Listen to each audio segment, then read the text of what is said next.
no matter how you go about it. Mazi Ogechukwu Nkere, Omalicha Nwoke, the Biafran Republic Government and Exile Finance Minister, is humbly campaigning for global Biafran financial support for the purpose of Finland Convention, Biafran Defense Forces, and redeclaration-related activities. I appreciate all Biafrans who have been supporting our liberation movement. I also urge everyone to massively support more than ever, especially in these critical times.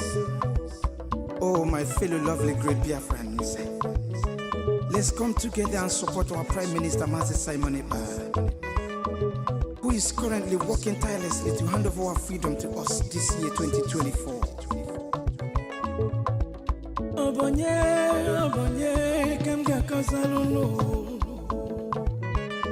Freedom is coming, yeah.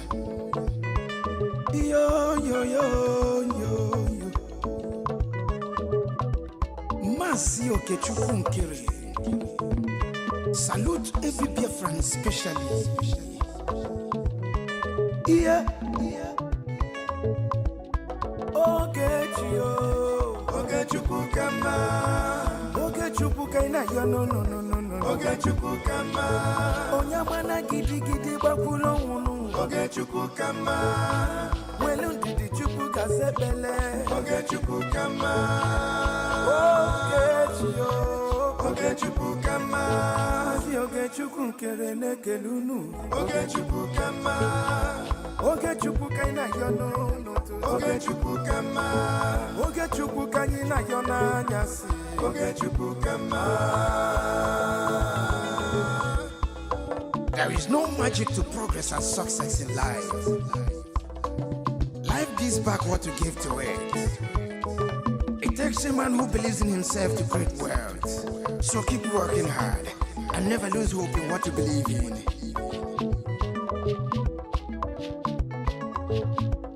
Ayakata. Life is not easy. Sigh. Make it take and judge. I want to use this special opportunity to recognize great Dim Odumegwu. I can't also forget General Philip Effiong, Okama Daloso, Kamcheta Kwanumen underground, Umwoma Kubigwe, Anyina Fuakolunu, Airborne. De facto government in homeland, a special recognition to every Biafran who have been supporting from day one. May Elohim continue to flourish in your different endeavors. He says, Mazina Dekano, Ohamadike, one of Biafra, Egadi. The Prime Minister, Obatobie, Ogechukwu Nkere Simukelekio, Mukoma, Ogechukwu kama, Ogechukwu kaina yo no. Ogechukwu kama, Onyamana gidi bakulo wunu. Ogechukwu kama, Welu didi chukwu kasebele. Ogechukwu kama, Ogechukwu kama. Mama biko yo bolisa. Ogechukwu kama. Ogechukwu kaina yo no. Ogechukwu kama. Ogechukwu kanyina yo na nyasi. Ogechukwu kama.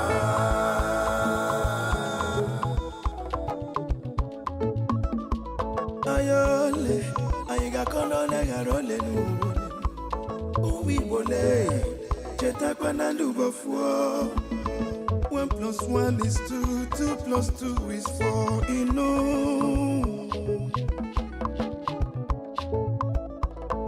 Onye puru chi uzo akwa no.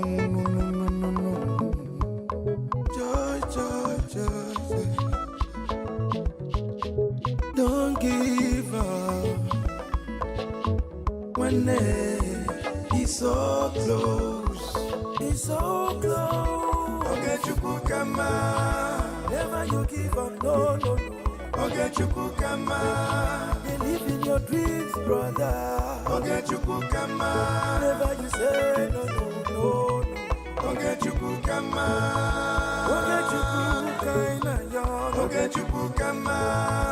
Never you down your faith, no, no. Ogechukukama. Keep your head up, keep on fighting. Ogechukukama. Oyabala, oyabala, Ogechukukama. A big shout out to Mazi Ogechukukere. I salute you, my PM, Mazi Simoni Bar. Life is sweet when you're patient. The greatest shout out goes to the media team, great talents. They won.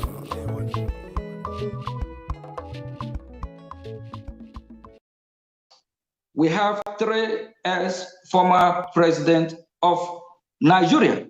They all said Nigeria is a mere geographical expression that is never a country, that the British government trying to make it work, but the people are not united. It's not working. Tafawa Balawa said it, Nnamdi Azikiwe, former president, said it, former President Goodluck Jonathan. They all acknowledge that Nigeria is not a country. Why are we forcing these people to be together? Why they are different people? So we urge EU to do the right thing. Thank you very much.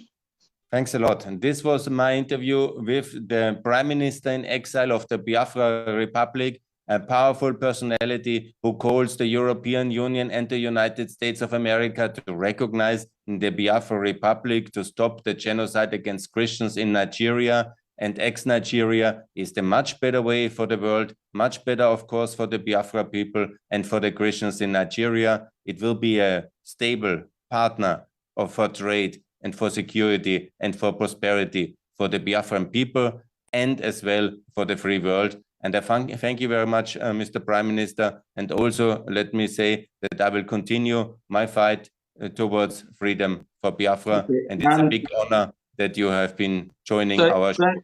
Thank you very much. I just want to remind the EU as well that the Gulf of Guinea is in Biafran territory. They should remember what is happening in Yemen by the Houthis.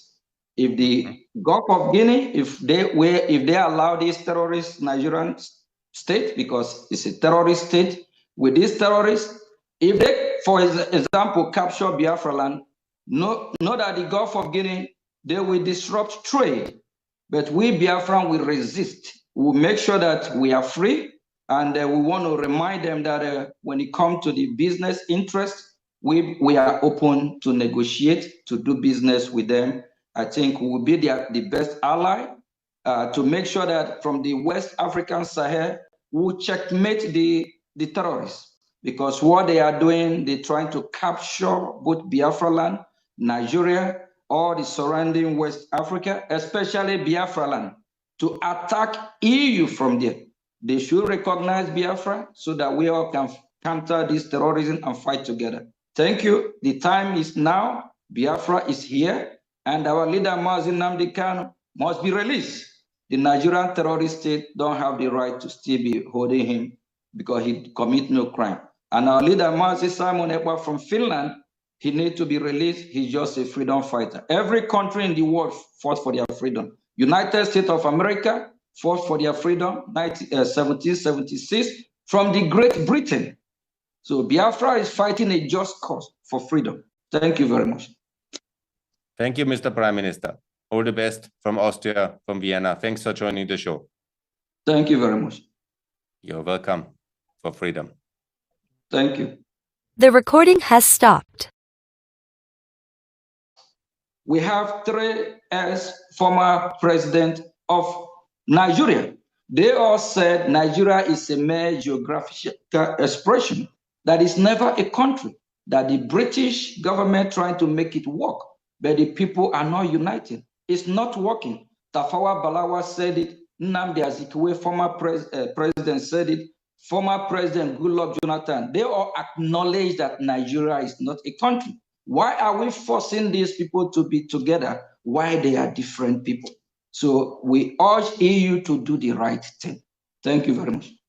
Thanks a lot. And this was my interview with the Prime Minister in exile of the Biafra Republic, a powerful personality who calls the European Union and the United States of America to recognize the Biafra Republic, to stop the genocide against Christians in Nigeria and ex-Nigeria is the much better way for the world, much better, of course, for the Biafra people and for the Christians in Nigeria. It will be a stable partner for trade and for security and for prosperity for the Biafran people and as well for the free world. And I thank you very much, Mr. Prime Minister. And also let me say that I will continue my fight towards freedom for Biafra. Okay. And it's a big honor that you have been joining our show.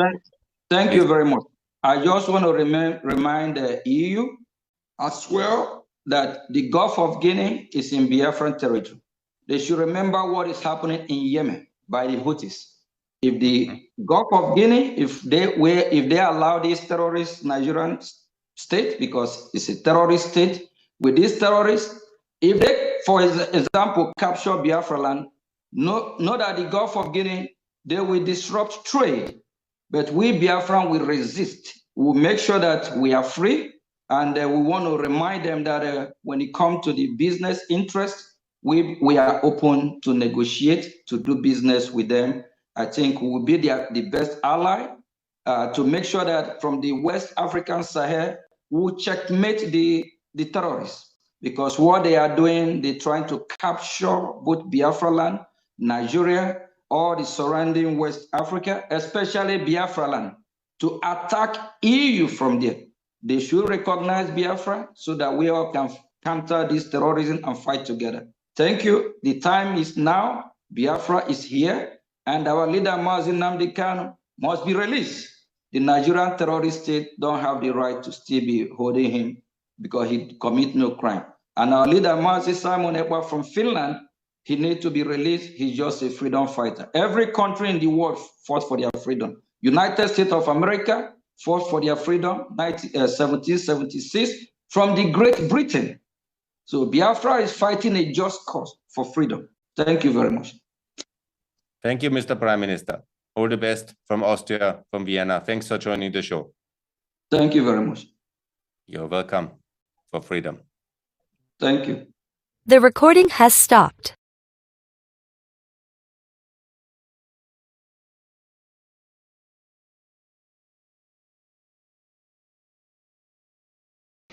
Anywhere in Biafra land we confront Fulani terrorists, we shall meet them head on. We know that they are part of the police and the army.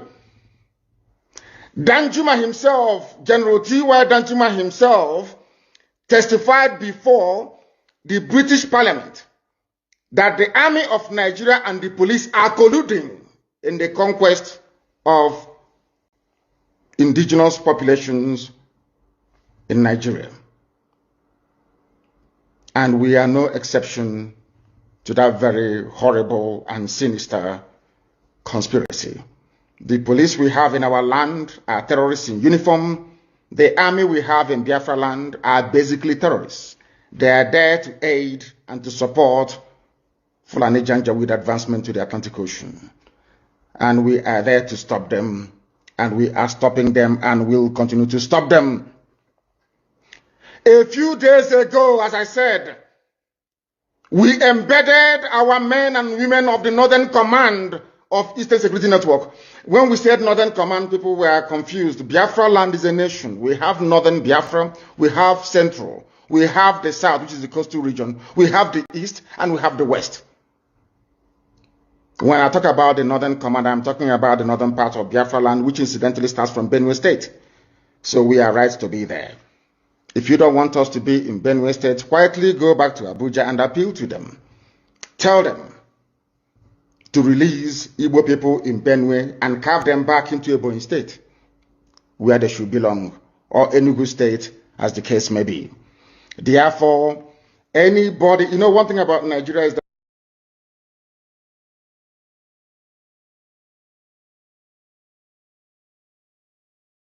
we observe a minute silence to the fallen heroes of Biafra, and the time starts now.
We mourn our heroes past, we celebrate our heroes living and the dead,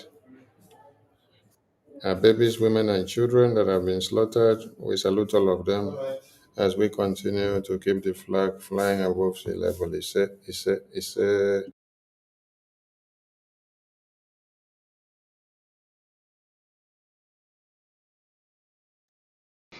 Anywhere in Biafra land we confront Fulani terrorists, we shall meet them head on. We know that they are part of the police and the army.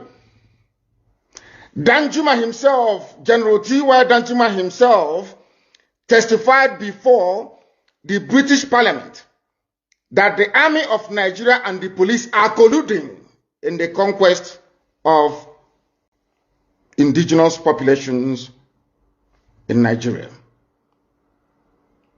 And we are no exception to that very horrible and sinister conspiracy. The police we have in our land are terrorists in uniform. The army we have in Biafra land are basically terrorists. They are there to aid and to support Fulani Janjaweed advancement to the Atlantic Ocean. And we are there to stop them, and we are stopping them and will continue to stop them. A few days ago, as I said, we embedded our men and women of the Northern Command of Eastern Security Network. When we said Northern Command, people were confused. Biafra land is a nation. We have Northern Biafra, we have Central, we have the South, which is the coastal region, we have the East, and we have the West. When I talk about the Northern Command, I'm talking about the northern part of Biafra land, which incidentally starts from Benue State. So we are right to be there.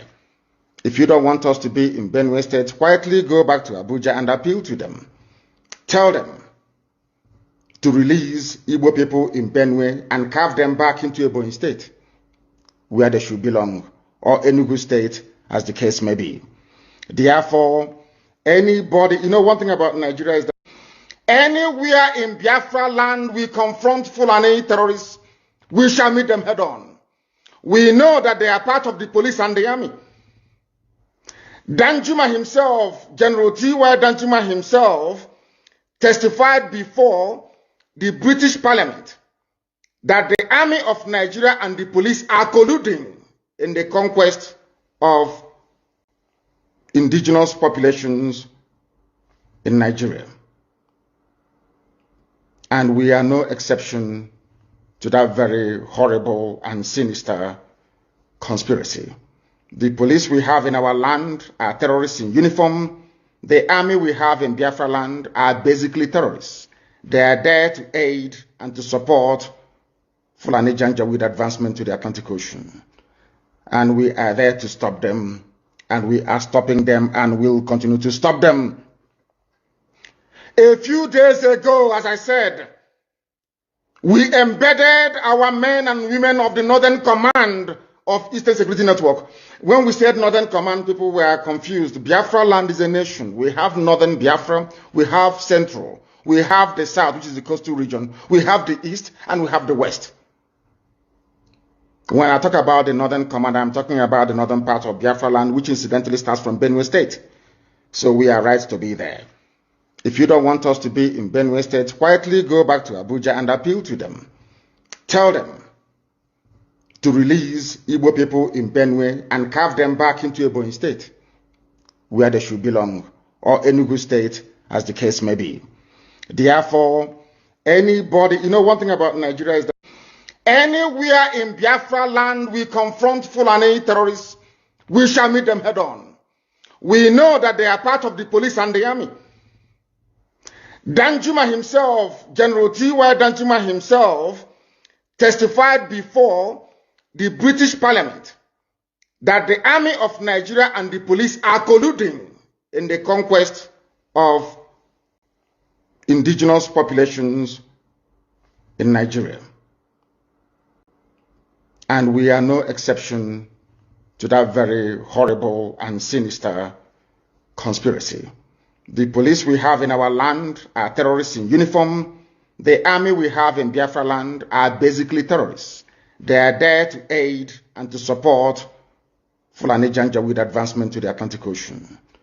And we are there to stop them, and we are stopping them and will continue to stop them.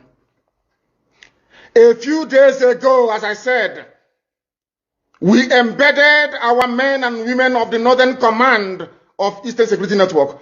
When we said Northern Command, people were confused. Biafra land is a nation. We have Northern Biafra, we have Central, we have the South, which is the coastal region, we have the East, and we have the West. When I talk about the Northern Command, I'm talking about the northern part of Biafra land, which incidentally starts from Benue State. So we are right to be there. If you don't want us to be in Benue State, quietly go back to Abuja and appeal to them. Tell them to release Igbo people in Benue and carve them back into Ebonyi State, where they should belong, or Enugu State, as the case may be. Therefore, anybody, one thing about Nigeria is that anywhere in Biafra land we confront Fulani terrorists,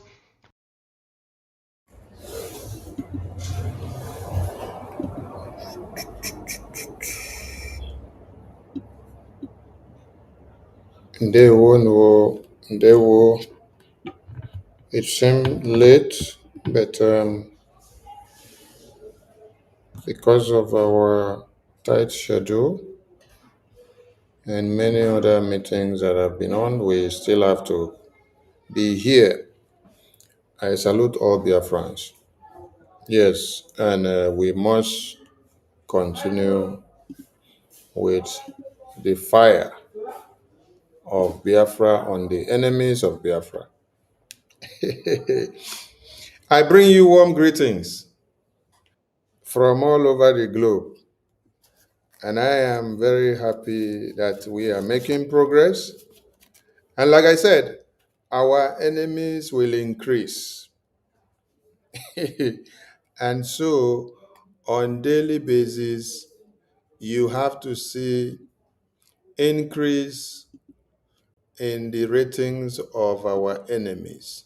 Yes, because if you are not doing anything and you're not having results, you cannot be having enemies. Yes. It is only those that are having results that should expect enmity amongst folks. So, I'm very happy to be here. And let me give three boza for Eastern region of Biafra. Boza, boza, boza, boza. Eastern region of Biafra, you guys did noble. And Mazen Nnamdi Kanu was talking about the eastern region, the northern region, the southern region, the central region, the western region of Biafra.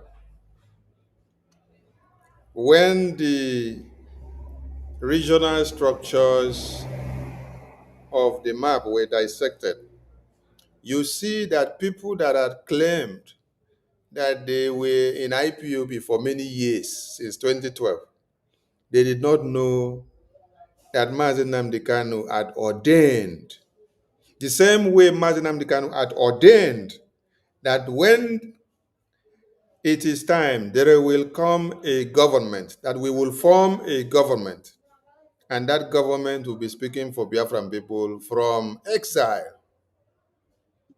Many of them did not still know what regional government means or regional structure because they themselves were shouting regional government, that we have turned the BRGI into regional. And they even lied to many of you that the regional structure that we brought out for Biafran people, that is going to destroy Prime Minister in Finland. I asked them a question. What does regional government of Biafran people in the homeland has to do with Simon Ekpa's case in Finland? This was ways and manners of deceiving some of you that don't know much about Biafra structures. But now you can hear Mazen Namdekano telling you, we have northern region of Biafra, that Biafra land is a nation. We have northern region, we have southern region, we have eastern region, we have western region, and we have central region. We were laughing at these fools when they were writing memo, putting Sonny's name, putting Okenkere's name, putting Success' name, putting Good Guy's name, putting all the de facto government official and Biafra Defense Forces names, circulating it on the social media. We were just laughing. Everybody said, hey, Minister of Information, we have to. I say, ignore these people. They are foolish. The day I will bring the video of Mazen Namdekano talking about regional segment of Biafra, they will not have any way to hide their faces. I want to know if you claimed to be follower of Mazen Namdekano, and it then let us know that Biafra land is a nation, and that we have region by region. Then when you came, when the region were unveiled for Biafrans to see, you now say, no, we are working against Biafra, that regions can never come to be.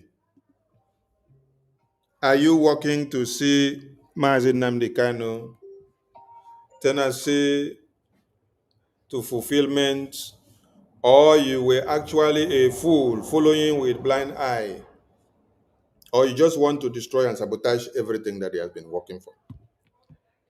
So you don't know what regions are. And today, all of them will be talking about that regions now. So Trik Boza for Eastern region of Nigeria again. I don't give another topic.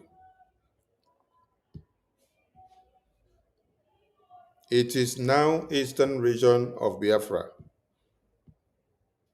because Nigeria dissected all of you and said you are Eastern region of Nigeria.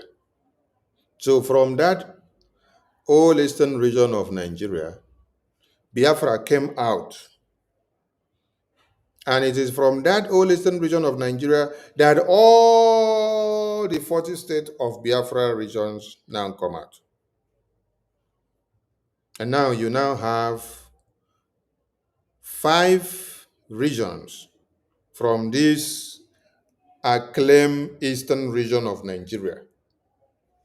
They now have a nation and they now have 5 regions. So do you now understand what is happening? Inside the Eastern region of Nigeria, you have 5 regions, which is of the Biafran regions. So to the Eastern region of Biafra now, 5 Boza for all of you again. Boza, Boza, Boza, Boza, Boza. Yes, you guys rock. And you guys did wonders yesterday. You guys did wonders yesterday in the town hall meeting. Those that work to destroy the town hall meeting and to cancel it because of their selfish interests, they were disgraced. And that is why they must be crying at this time that with all the effort that they put in to cancel or destroy the town hall meeting went in a grand style. And then it was booming, booming, booming, booming. Yes. You could hear announcements of donations coming. You could hear how organized the program was. This is a program that has been planned for over 3 months now. Yes.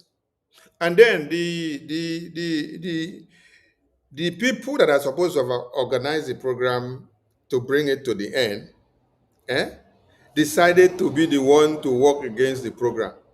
You see, when we say that Biafra is a spirit, and also Biafra is not a family business for one person. So by the time you think that without you, Biafra cannot move forward, you make a very big mistake. And this is a very strong warning to all the regional heads and deputies. If you think that because of only you as a regional head in any of the regions of Biafra that you can destroy a town hall meeting, you can wake up one day and sabotage the town hall meeting. You organize a meeting and then cast a vote and say, because of you, because of your displeasure, a town hall meeting will not hold. That means you are very wicked and you don't know what Biafra is all about. Because you're only exercising that vote based on your own personal opinion. You're not reconsidering and remembering that there are Biafra Defense Forces in the bushes that are fighting 247. And majority of these Biafra Defense Forces are your brothers and sisters. And they are fighting to defend Biafra land. And then a town hall meeting where you will raise funds to support them to be able to defend Biafra land. You wake up at the middle of the program, you want to destroy the town hall meeting and to cancel the town hall meeting. If I did not allow Ngozi to destroy the town hall meeting that was held or to be held before the convention in Finland, I did not allow her to destroy it. She moved a motion to destroy that town hall meeting, that town hall meeting will not hold. And I said, no, the town hall meeting must hold because it's not about you. It's about the Biafran people. It's about the Biafra Defense Forces in the homeland. It's about what we are doing in Washington, D.C. It's about the over 80 million Biafrans. So you alone cannot stand up and put a start in the ways and manners that we raise funds to take this freedom forward. If I did not allow Ngozi to destroy that town hall meeting before the convention, the last town hall meeting of USA, before the convention, I did not allow her to destroy it. And every town hall meeting that were there, after PM was in prison or detained, all the town hall meetings that were there, Ngozi walked and called a meeting to destroy all those town hall meetings. That town hall meeting will not hold again. Fundraising will not hold. I said, no, it can't happen. So if I did not allow all those ones to happen, I don't know if, and I did not also allow the fundraising and town hall meeting that Ngozi worked to destroy after the convention. After the convention, Ngozi came out and told people, no more town hall meeting, no fundraising. I said, no, it doesn't happen. It can't happen because we have our babies, women, and children that are dying in the homeland, which our Biafra Defense Forces are protecting daily. We have our lobbies and attorneys that are working. We have bills to pay to our PM in Finland and bills to pay to our offices and bills to pay to our logistics. Everywhere we have bills to pay. And you're stalking the ways and manners of raising funds? No.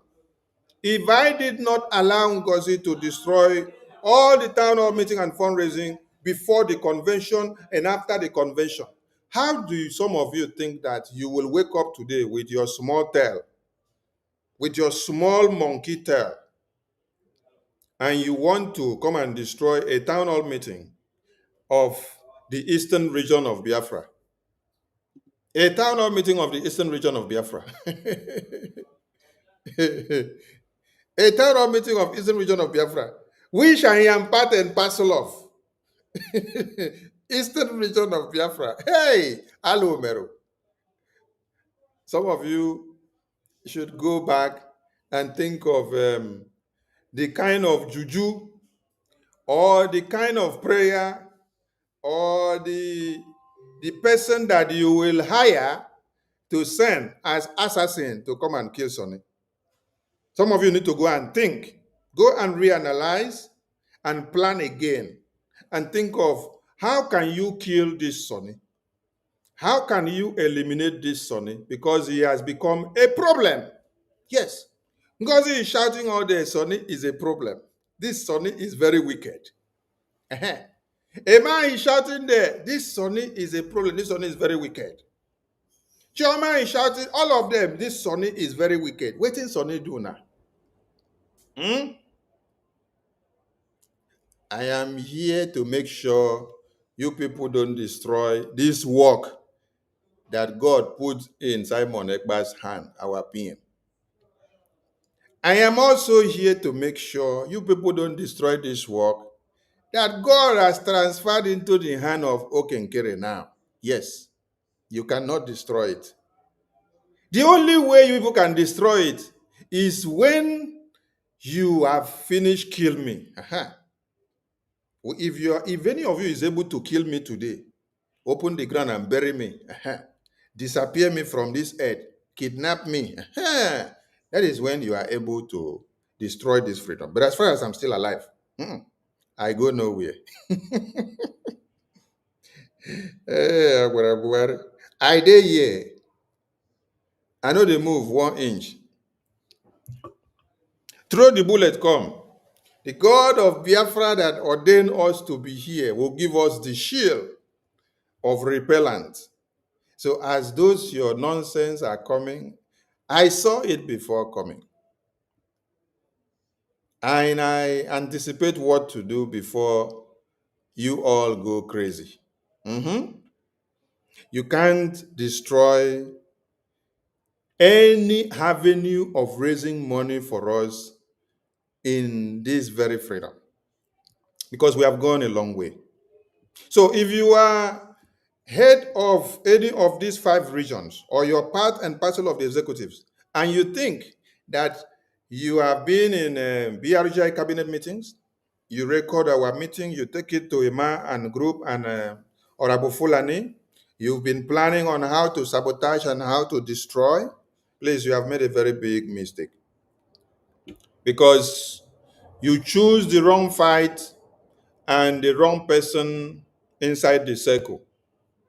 I don't talk too much, but I watch, anticipate, and see where you're going. Then I will set the trap for you to come and fall inside. All of you that plan on how to destroy the Eastern Region Town Hall meeting, I got the message long before that yesterday and the day before yesterday, when all of you were planning it. Yes. And I saw everything that was happening. And I was waiting for all of you to fall into the trap. But APM saved many of you. I set a trap. I set a trap for all of you to fall in. APM saved many of you from that trap. Yes. APM saved many of you from that trap. How did he save many of you from that trap? By coming to come and address your idiosyncrasies. Because the trap I set for you people was to disgrace all of you while we are in public. Yes. I covered everything you people were planning. How you were planning to destroy the town hall meeting, and then later you now go and align with a Fulani and a Choma and Ajare and accountability group of Honorable Fulani. I was setting a trap for all of you to fall in. At APM, save all of you from that trap. Because that trap was to come and open all your nyash inside the town hall meeting, where everybody will be watching that program yesterday. And from there, you will go back with a very dirty basket on your faces. And I think God used APM not to allow all of you to be disgraced the way I wanted to disgrace all of you. That is how some of you got saved. This warning goes to every regional head. You see this map that Onyendu talked about, that we have 5 regions. This map did not come out as a coincidence. This dissection of this map did not come out as a coincidence. And this is the same map that was unveiled by our PM with the entire Biafran people. What you saw on this map was the dissection of these maps into regions by regions. According to what? According to how our Onyendu explained to all of us that we have 5 regions, which is what? Northern region, Southern region, Eastern region, Western region, and Central region. And this is a way to be able to bring unity amongst the entire Biafran state. And a situation whereby you are not speaking Igbo, and then you stand up in a meeting and you're telling somebody, what is wrong with these Igbo speaking people, self? That is to show that you did not come here to work on unity. You did not come here to work on unity. We are trying to reunite everybody with this regional map. And then you people are having meeting and bringing connotations like, what is wrong with these Igbo people? It is the same Igbo people that is bringing the money to sponsor this freedom. It is the same Igbo people that have paid the highest price for this freedom. It is the same Igbo people that have taken the front to make sure the sacrifices that we owe of the death outweighs that of the living. It is the same Igbo people that you open the Zoom, you see all of them there in unity. Not minding their locations, they all coming together. But you will have the mind to go and organize meeting and be writing nonsense and say, what is wrong with these Igbo people? Remove the Igbo people and see whether you can make it alone. Remove the Igbo people and see whether you can move an inch. Nigeria is suffering today because of that same terminology. What is wrong with these Igbo people? Biafran people are all Igbos. But when you start using that segregating word in a time when you were sent by the enemy in a meeting where you want to divide the house and to create chaos, when you already have a plan of coming to destroy some things, when you already have a plan of destroying a town hall meeting that has been planned, that is where you're making a mistake. I will not sit down to say rubbish. Some of you pledge allegiance and claim to be loyal to Mazi Nnamdi Kanu. And then you're opening your mouth to say, what is wrong with these Igbo people? Mazi Nnamdi Kanu, is he from your village? Is he not speaking Igbo? Is he not sacrificing for Biafra? The generals in the bushes that are dying every day for Biafra, are they Hausa or are they Fulani? Are they not Igbos? When you hear somebody speaking like this inside a meeting where you're supposed to calm nerves and reunite a meeting, and then you're using such phrase, what is wrong with these Igbo people? That actually signifies that you have this ancestral and existential hatred. So, as all of you have come to sabotage BRGIE where I am now, and I'm opening my eyes to say no, and you are not running to Emma and Ngozi, when you get there, tell Emma, what is wrong with you as Igbo person? When you get there, tell Ngozi what is wrong with you as Igbo person. When you get there, tell Shoma what is wrong with you as Igbo person. When you get there, tell Ruben Nadi what is wrong with you as Igbo person. Okay? Then wait to see the slap that you will get from Emma and Chioma and Orabu Fulani. Okay? If you are a regional head in these 5 regions, be very, very careful. Yes, because we don't wait for anybody at this time. Yes. If we want to carry you along and make your state to become viable, as we are going into the next phase, and you become a problem, you will be dropped. We drop you and then we move on with those that are serious. We drop you and move on with those that have actually understand what this freedom is all about. Until when your brain is reset, you can come and join us later.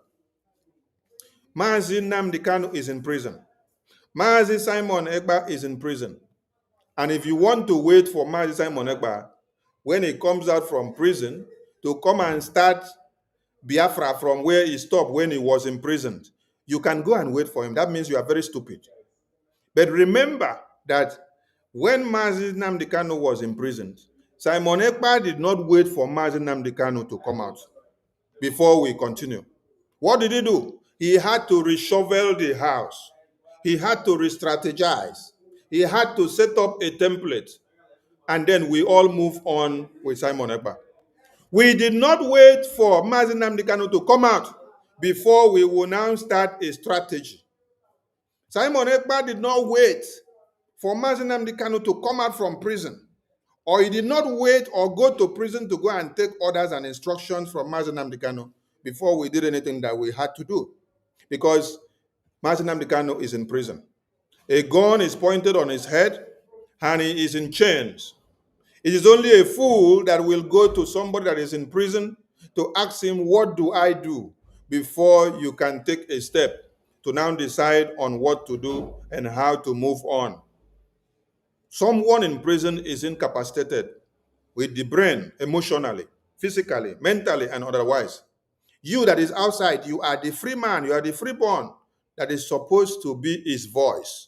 You're the one that is supposed to be his eye. You're the one that is supposed to be speaking and looking for what to do for him so that you can bring them out. But if you're now waiting for them to come out from prison, to come and instruct you on what to do, you are the biggest fool of your time. So for those of you that want to be foolish, continue to be foolish. Wait for Mazi Simon Ekpa until when he comes out from prison. Then you will start saying, oh, he's coming to be brutal. He's coming out will be brutal. Then you that is here, you cannot be brutal. You're saying the coming out of Mazi Simon Ekpa will be brutal. The coming out of Mazi Nnamdi Kanu will be brutal. But you are here, you cannot be brutal. That means you are very useless. Your mother and father spent years to groom you. They wasted their sperm and their years to bring you to this world. You are very useless. So you cannot do anything. You wait for a man and woman that is in prison until when they come out before they can determine how your life will be, how your future will be.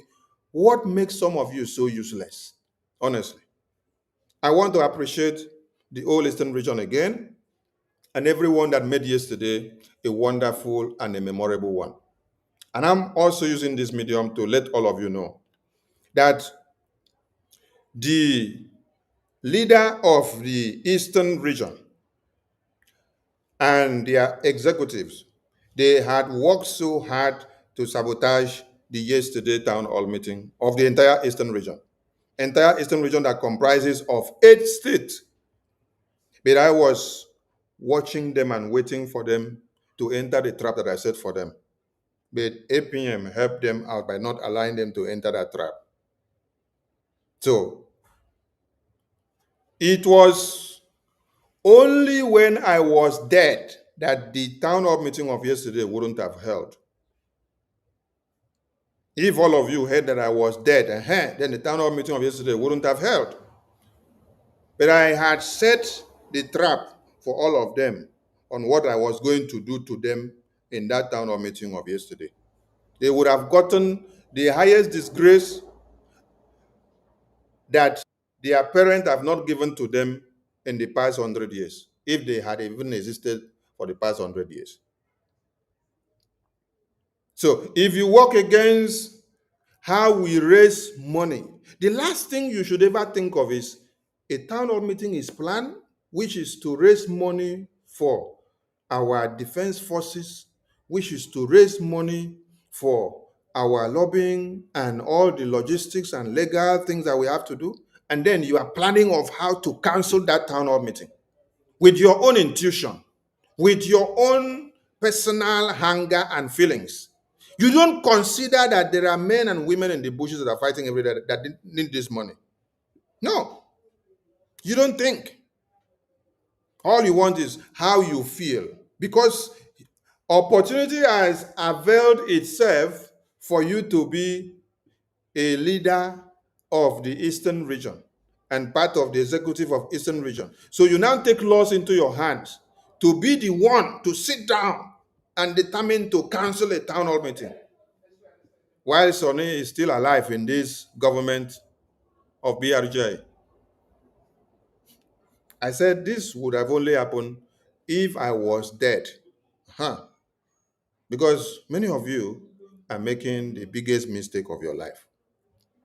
Tomorrow, if you hear that Biafra Defense Force personnel died because there was no logistics, or that they engaged in battle and then he fell in the battlefield, sacrificing his life for Biafra, you will still be the same person that come out and say, oh, they are not getting logistics. They are not getting what they are supposed to get to do their work. But when you as a leader of Eastern Region, administrator and executives, decided to be a stumble block, to stand as a stud, to cancel a town hall meeting so that the town hall meeting will not hold, so that we will not raise money, who are you working for?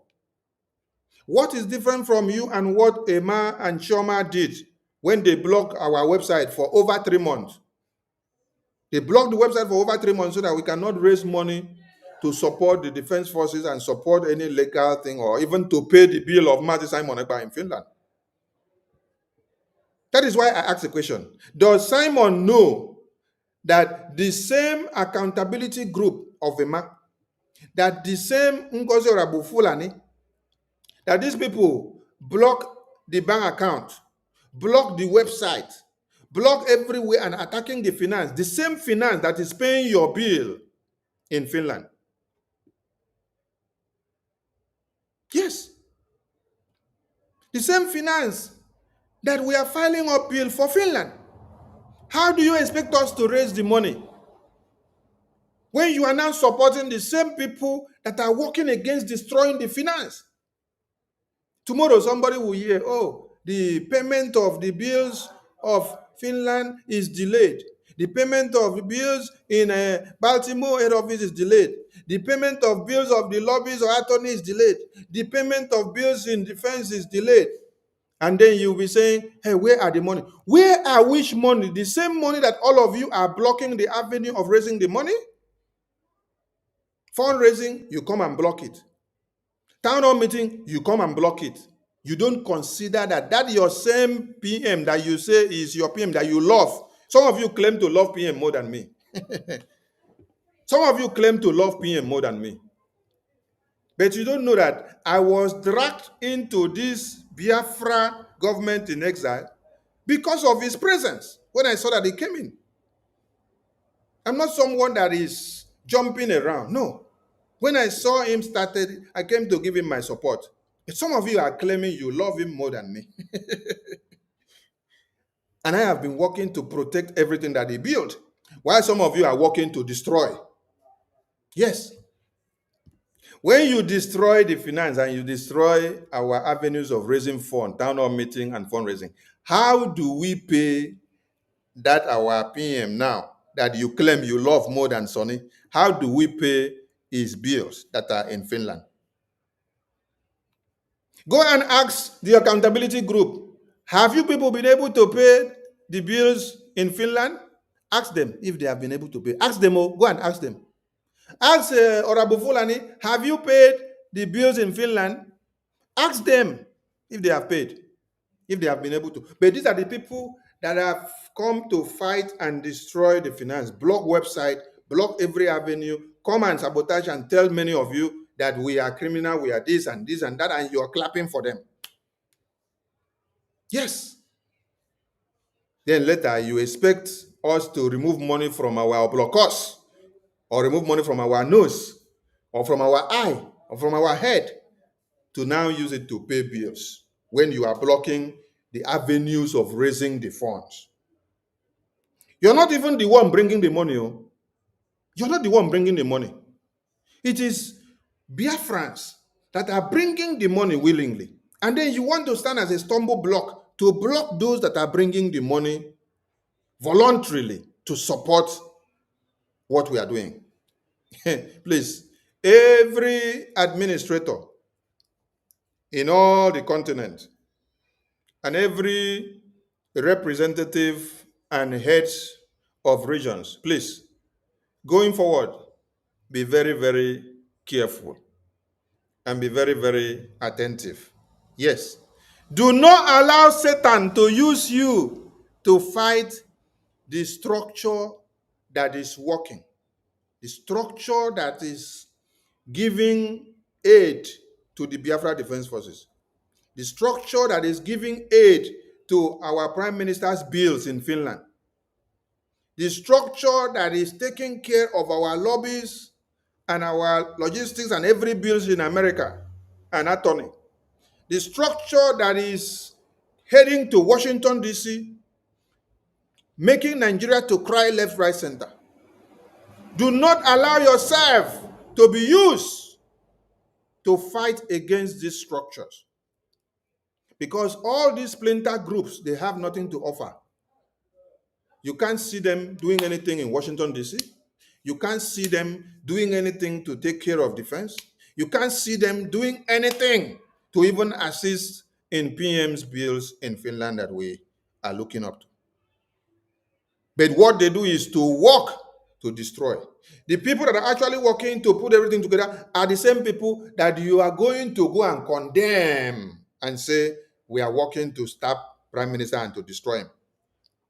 But it is the same BRGIA here, led by Okechukwu Nkere, that he is in charge of the lobbies and the attorneys. It is the same BRGIA here that is taking Simon Ekpa's case and Mazi Nnamdi Kanu case to the US Congress. It is the same Okechukwu Nkere here that is having meetings and engagement that many of you don't know to engage international bodies behind the scene for the release and the intervention on our Prime Minister Simon Ekpa's case to be released. And the same thing to Mazi Nnamdi Kanu. But do all of you know? No, you don't know. But what you feed yourself on is what you see on the social media. You dwell on propaganda on social media. Everybody should be very, very careful. Yes, everybody should be very careful. Because we have gone a long way and we don't have time for nonsense. Network. When we said Northern Command, people were confused. Biafra land is a nation. We have Northern Biafra, we have Central, we have the South, which is the coastal region, we have the East, and we have the West. When I talk about the Northern Command, I'm talking about the northern part of Biafra land, which incidentally starts from Benue State. So we are right to be there. If you don't want us to be in Benue State, quietly go back to Abuja and appeal to them. Tell them to release Igbo people in Benue and carve them back into Ebonyi State. We have Northern Biafra, we have Central, we have the South, which is the coastal region, we have the East, and we have the West. When I talk about the Northern Command, I'm talking about the northern part of Biafra land, which incidentally starts from Benue State. So we are right to be there. If you don't want us to be in Benue State, quietly go back to Abuja and appeal to them. Tell them to release Igbo people in Benue and carve them back into Ebonyi State, where they should belong, or Enugu State, as the case may be. Therefore, anybody, one thing about Nigeria is that. Thank you, Nyendo, and thank you to everyone. So, let me explain something here on this very right top. How many of you remember when our Prime Minister was here, after Mazi Nnamdi Kanu was kidnapped? How many of you remember what happened and what was going on? How many of you can remember? It is complete explanation of what is happening here now. Simon Ekpa was busy fighting Nigeria terrorist government, while DOS was busy fighting Simon Ekpa. Yes. And today, APM Kere is busy dealing with Nigeria home and abroad in Washington, D.C. While Honorable Fulani, Ema Accountability, DOS, and Nigeria, they are all fighting Nkere now. Who is the strongest guy here now? But one thing I'm very happy is that All of you are promoting Okenkere now, and you're promoting BRGIA. You're promoting Elias. You're promoting Biafra Republic Government in Exile. You're promoting the achievement that we are doing in Washington, D.C. You see, we love it that Nigerian government are crying about Okenkere now. They are crying about BRGIA, what they have done in Washington, D.C. Accountability Group of Emma are also crying the same cry. Honorable Fulani is crying the same cry. DOS Nigeria are crying the same cry. Wetin me I go talk? Me now as Agbarawa Sonny, wetin I go talk be say, I wish to say thank you to all of you for promoting Biafra Republic Government in Exile, and for promoting Okenkere, and for promoting Elias' good work. God bless Nkere and Elias. Yes. Because if Nkere and Elias were not doing something, all of you will not be crying. You see, the numbers of enemies of Nkere has increased than the numbers of enemies that our PM Simon Ekpa had. Are you checking the statistics? Yes. Check the statistics so that you will see it very well. Our PM had DOS as enemy.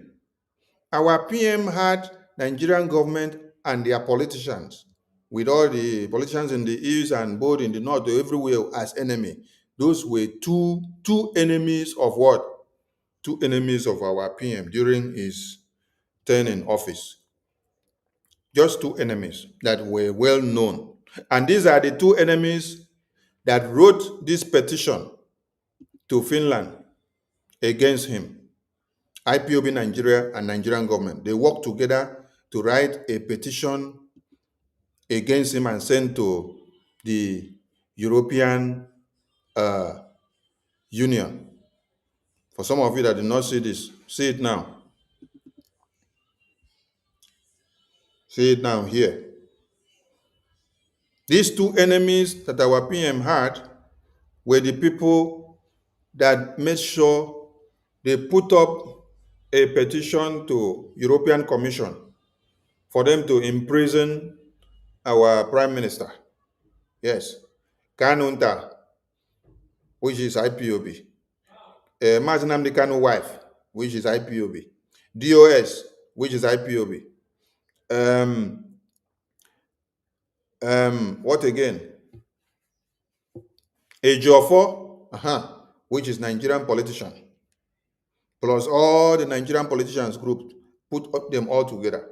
Then, who did they use? They used Bruce Fenn now to do the writing. They used Bruce Fenn to do the writing. And then, this is how they sent the petition to European Commission to kill Simon Ekpa and imprison him. You see the people that gang up. So that is combination of IPOB and Nigeria. But now, let us see the people that have gathered and came together to see how to destroy BRGI now against Ngere. The people that have come together now is that Nigeria government are one. Then IPOB DOS are 2. Then EMA Accountability Group 3. Ngozi Accountability Group 4. How many be that? 4 different groups. 4 different groups are the people now fighting BRGIA. Plus, do you know the next one? It is 5. Well, let me complete it for you. Number 5 is all the international allies of Nigeria. Every international ally of Nigeria, they are all together with Nigeria now to fight against Biafra Republic Government in Exile under Okenkere. So Okenkere, Biafra Republic government in Israel under its leadership now are facing 5 prime enemies, while our PM was facing just 2 prime enemies. 2. So do you now see when I have been telling people that our enemies have increased? Yes, our enemies have increased, and our responsibilities as well have increased. Yes, because as our enemies have increased, so as our responsibilities increase. Do you know why? It is from here. From this congressional briefing, this is where we gave them open march for every of the enemies of BRGIA to identify themselves. Yes. This congressional briefing on Biafra was the open march, which says if you know you want to show yourself as the prime enemy of Biafra, the prime enemy of BRGIA, your time starts now. And all of them identify themselves. That is why they are all attacking Mazi Elias now. They have even started attacking Senator Ted Cruz. They have even started attacking Attorney Dabiri. They have started attacking all the senators that our APM have had meetings with. So their fight now is not Nigeria. Their fight is now BRGI, because they see that what they were sent to do to Simon Ekpa, our prime minister, that Okenkere has not allowed it to happen. That is one thing you need to understand. What many of you were sent by Nigerian terrorist government to do to Simon Ekpa, our prime minister, to see that you destroy BRGIA, you destroy Biafra Defense Forces, you destroy Biafrans and destroy Biafra independence. What many of you were paid and brought into BRGIA to do, Okenkere has destroyed those things. Okenkere has made it known to all of you that you can only imprison Simon Ekpa, our prime minister, but you cannot imprison the BRGIA. Okenkere has made it known to all of you that you can only imprison Mazi Nnamdi Kanu, but you cannot imprison Biafra. That you can only imprison Mazi Simon Ekpa, our PM, but you cannot imprison BRGIA. BRGIE is not in prison. You only imprisoned our prime minister to see that you stop him from going with the mandate and the template that the Biafran people have given him to restore Biafra. So you were only able to imprison him as an individual, but you were unable to imprison, you were unable to imprison Biafra Republic government in exile. And you cannot, because there is Okenkere. He has thwarted and destroyed all your plans. That is why I laugh at some of you who says, oh, our prime minister should stay in detention to be taking decisions. That is how you are stupid, because by then you will make it known that Biafra Republic government in Israel is imprisoned, and that he is in prison, and that as Biafra Republic government in Israel is in prison, Biafra Republic government in Israel will now have to be taking decision from prison. No. Biafra Republic government in exile is not in prison. Yes, we have acting prime minister. We have the Biafra Defense Forces. We have all Biafrans out here who are brainstorming and standing their ground and carrying on from where our prime minister stopped. So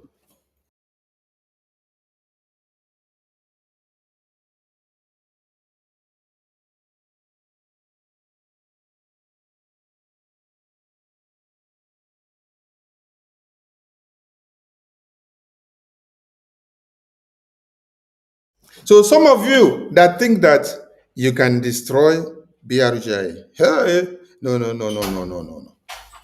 And you can't even destroy our prime minister. Yes, you can only break him because he's in a psychological dismantled state. Somebody in prison must be psychologically dismantled, but you cannot destroy him. Yes, and you can't destroy BRGI. So all these foolish people that are saying they have to wait for our prime minister to come and make decisions for you to know what to do, you are very stupid. I don't even know why your mother conceived you in the first place, because it is now your mother will be regretting of the day she conceived you. Yes, because it's like your mother is in a heavy pregnancy or delivery process, and then she's going through pains and penury. She's going through turmoil. She's going through the stress of bringing a baby to this world. And then at that point, you want to ask your mother, should you give your siblings food? Or should you allow your siblings to breathe? Or should you take your siblings to school? Or should you give them bath? Or should you allow them to go out and play? Or should you lock them up in the room? Or should you carry a knife and defend your siblings, wish somebody came to kill them? Then you're asking your dying mother that is in pain, you're asking her, mommy or daddy, should I go and defend my siblings, or should I allow the terrorists to kill my siblings? It means your brain cells is not working. At that very point that your mother or your father is dying, it is that time that your parent will now regret the day they conceived you, because you have become very useless. That is what is happening to many of you who, seeing that our prime minister and our supreme leader are in prison, you expect them to be the one to come and tell you what to do, how to do it, and where to go and where not to go. You're very stupid. So go back to the river and take bath. Maybe after taking bath, this will cleanse your demented brains. Then you can be able to rethink like human being.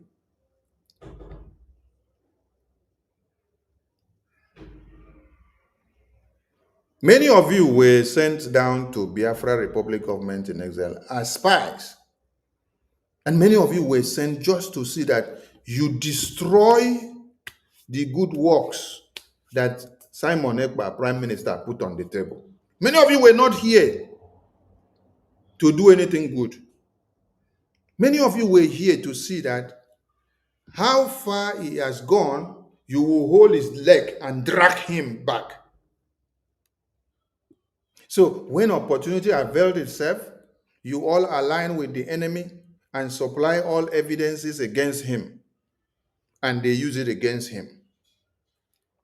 Then now, you now see that with that, Ngozi came out as a mad woman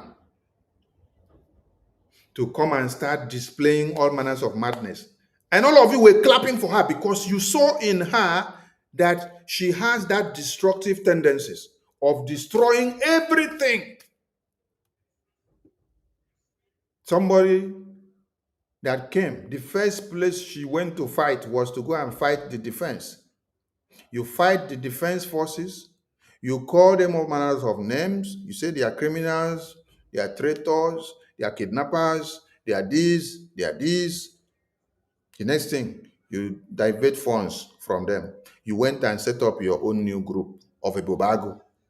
Funds that were meant for the Biafra Defense Forces. Because of your ego and pride, you go and set up a Bobago group. And the Biafra Defense Forces that have been sacrificing their lives, you abandon them. Many of you that hated what Prime Minister has set up, yes, you joined her because you did not like the Prime Minister herself. You did not like whatever he was doing. But you were claiming, pretending, oh, that is why you were supporting Ngozi. You supported Ngozi. Some of you supported her with all your mind, knowingly, not ignorantly. Some of you supported her knowingly. Why some of you supported her ignorantly? But some of you supported her knowingly because you knew that everything she was working for was to destroy. You supported her and you saw even to the point where she now came out and said that IOU is a scam. That IOU, that all of you joined your hands to unveil that it is a scam. Are you getting the point? Huh. You were all clapping for her and you push it. Yes, IOU is a scam. You don't ask yourself a question. Is it the IOU that we all unveil for Biafran people, which we put it to be till when Biafra is restored and all Biafrans will get their money back? Is it the same IOU that Ngozi is telling you that is a scam now and you are clapping for her? Some of you that also invested in the IOU, you don't ask yourself a question. How come I am here clapping for Ngozi while she's saying IOU is a scam when I have also invested in the IOU and I'm clapping for her? You don't ask yourself whether they use juju on your brain.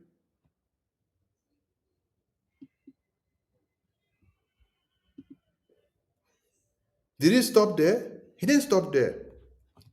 Even your ID card, your international ID card, that the Biafran government approved with all the security features that you have to go through the Jumio system and everything is standardized.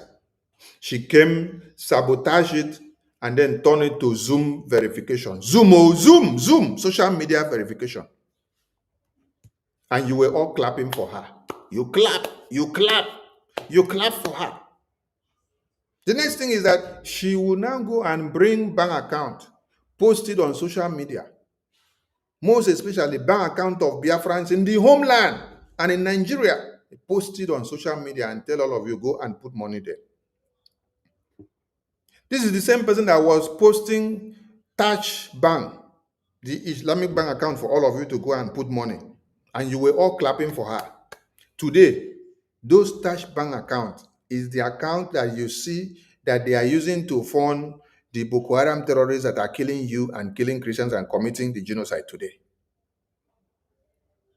That is the account that she brought for you. And I was here exposing it. You did not take me serious. You took me as your enemy. You were all clapping for her and working with her. Touch Bank account. Working to kill all Christians.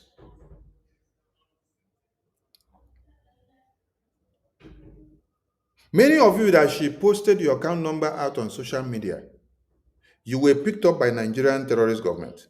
She came out and announced it and wrote it on social media for you and said, oh, Nduka Ibele was picked up by Nigerian terrorist government with over 10 hillocks and with many dogs and many DSS. And then she came back and told many of you that you should go and contribute money to go and bail Nduka Ibele. When she brought Nduka Ibele's phone number, account number, and put it on social media, and she even made the account to be a joint account, one Fulani man with Nduka Ibele. All of you were clapping for her.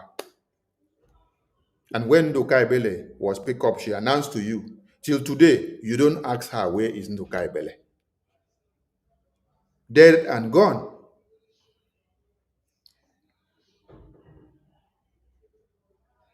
You all supported her because you never liked the template that PM Simon Ekpa was using. So when you saw any opportunity, you never liked the way he was disciplining some of you without looking your faces. And when it was now time for you to see opportunity to destroy everything, you align with who was destroying. You help her to destroy. Destroy. When I enjoy the destruction, Abi, show me one thing that Honorable Fulani has done for Biafrans, for this freedom, since after the convention. Even as we speak now, some of you that still continue to do ID card with her after we have announced that it is fraud now, don't go and do it. You're sabotaging your information. And even some people that did not ask her to print her own ID card, she print. People that have paid before she sabotaged the process. She now print, and after printing, she bring their ID card. Bring their ID card and come and post it on social media. You bring my ID card, my information, everything, come and post it on social media. Have you ever seen American government bring your national ID card to come and post on social media, or your driving license? Have they brought your passport to come and post on social media? Not that you saw the ID card somewhere on the ground and then you bring it to put on the social media to make announcement. No. This one is that you had happened to have access to the people that manage the website.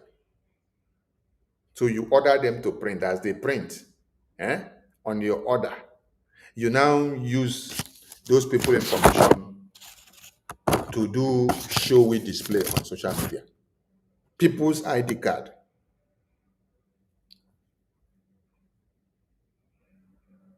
All of you clapping for Rabo Fulani. Can you show us what she has done and achieved for you? Let us even ask a question. Where is our survivor whistle?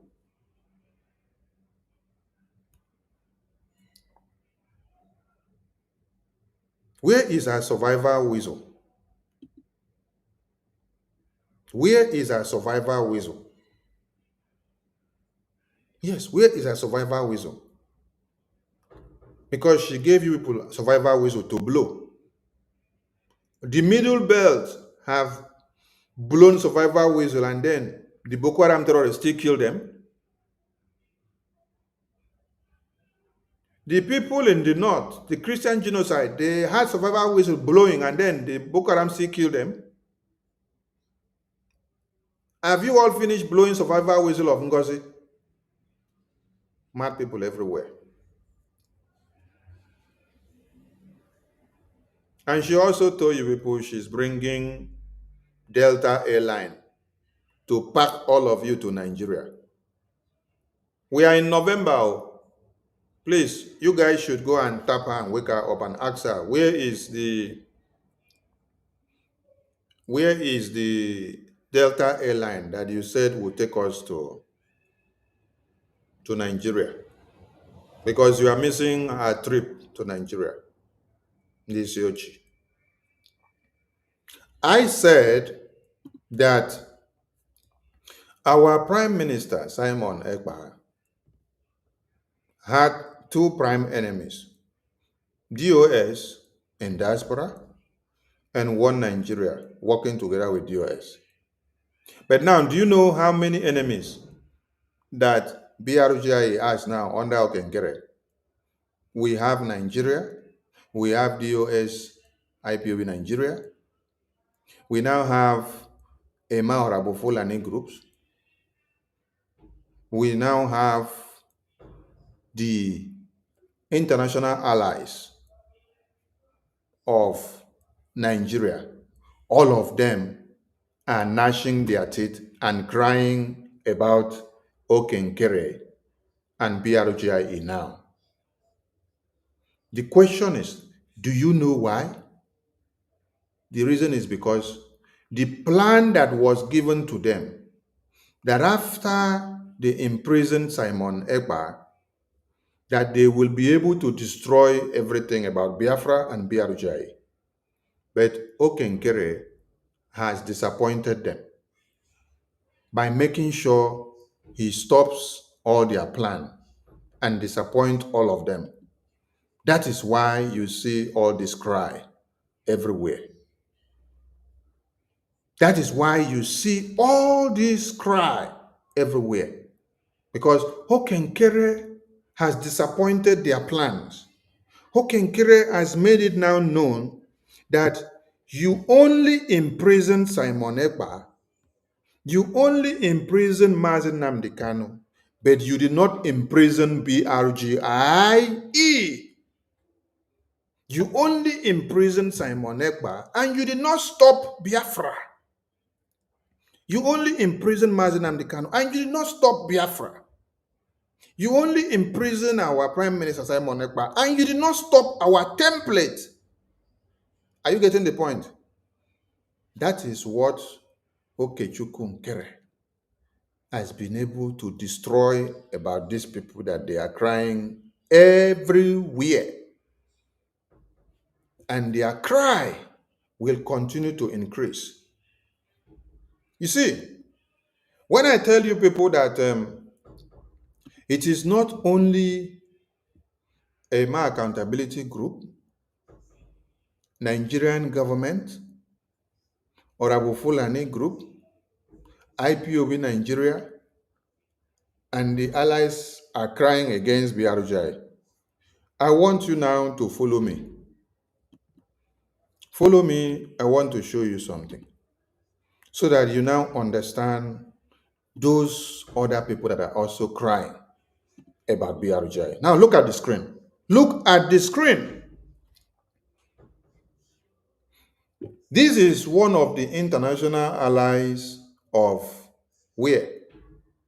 Nigerian government that did this research. And if you open this news, you will see that these people are crying in this news about Okenkere, BRGIE, Elias Girasolus, Moran Global Strategies, and Biafra under BRGIE. These are international allies of Nigeria, crying and lamenting and complaining of the activism of Moran Global Strategies that is working for Biafra Republic government in exile. They went on to say that the US lobbying group is pushing destabilization in Africa. So now, they have seen BRGIE, they have seen Biafra to be the steam engine that is causing turmoil for the colonialists in Africa.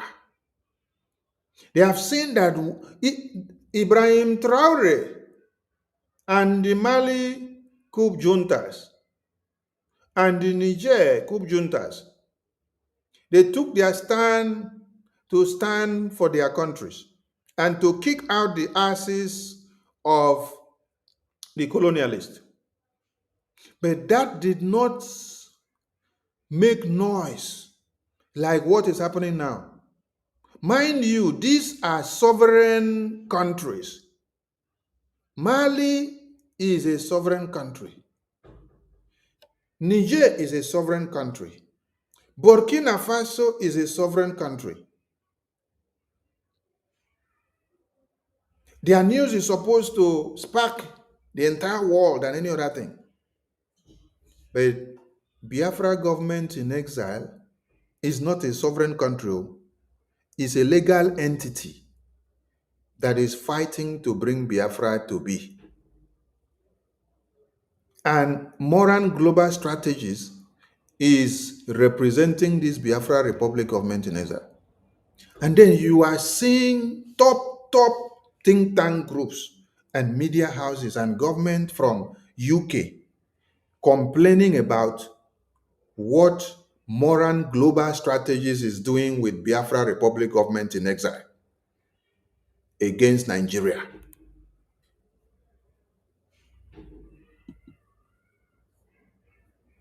They are complaining that what Biafra Republic government in exile are doing and Moran Global Strategies working together, that they are not just coming for Nigeria, that they are now coming as a way of bringing total freedom to Africa as a whole. In this very publication, they analyzed and quoted the works of Biafra Republic government in exile with Moran Global Strategies. They analyzed and published and narrated and lamented about the work of modern global strategies with Ambazonia. They narrated and lamented about the work of modern global strategies with Eritrea. They lamented and cried about the work of modern global strategies with Somaliland. So, for those of you who are Biafrans, you see, they say a prophet does not have respect in his hometown. Yes, a prophet doesn't have respect in his hometown. You don't respect Elias. You don't respect modern global strategies. You don't even respect your PM, Simon Ekpa. Yes, because if you respect your PM, Simon Ekpa, you will remember that it is not me that presented modern global strategies to you or Attorney Dabiri, that it was your prime minister. So all of you that claim to love your prime minister and to respect him, but you are fighting the modern global strategies that he presented to you all as the way forward, you are all fools. Am I the one that presented modern global strategies to all of you? No. Who made the official unveiling? It was your prime minister, my prime minister, our prime minister, we prime minister, the prime minister of Biafra people. But today, all of you are fighting that modern global strategies. All of you are fighting that Mazi Elias. All of you are fighting Jim Moran. I think Ngozi was writing nonsense. And many of you are there. Emma is there. Choma is there. Ruby Nadi is there. Madam Ajare is there. I look at some of you, I say, Chai! Curses follow many of you. The imprisonment of Prime Minister Simon Ekpa has actually opened the eyes of everyone to know all of you. Yes. Yes. Because the spirit of Biafra is unveiling many things. The spirit of Biafra is unveiling many things. When Prime Minister was here and then he unveiled modern global strategies to all of you, you were all clapping. Hey! But today, it is the same modern global strategies that you launch your sword against him to kill because of actually destroying Nigeria. You see, many of you now are no more fighting Nigeria. Many of you are now fighting modern global strategies for fighting Nigeria for you. You are fighting modern global strategies now and asking him, why must you be destroying Nigeria? You now love Nigeria now. You're not fighting Nigeria again. You're fighting modern global strategies. Let me bring one to the screen so that you see the idiosyncrasies of EMA Accountability Group. This is one. Can you see one? This is one.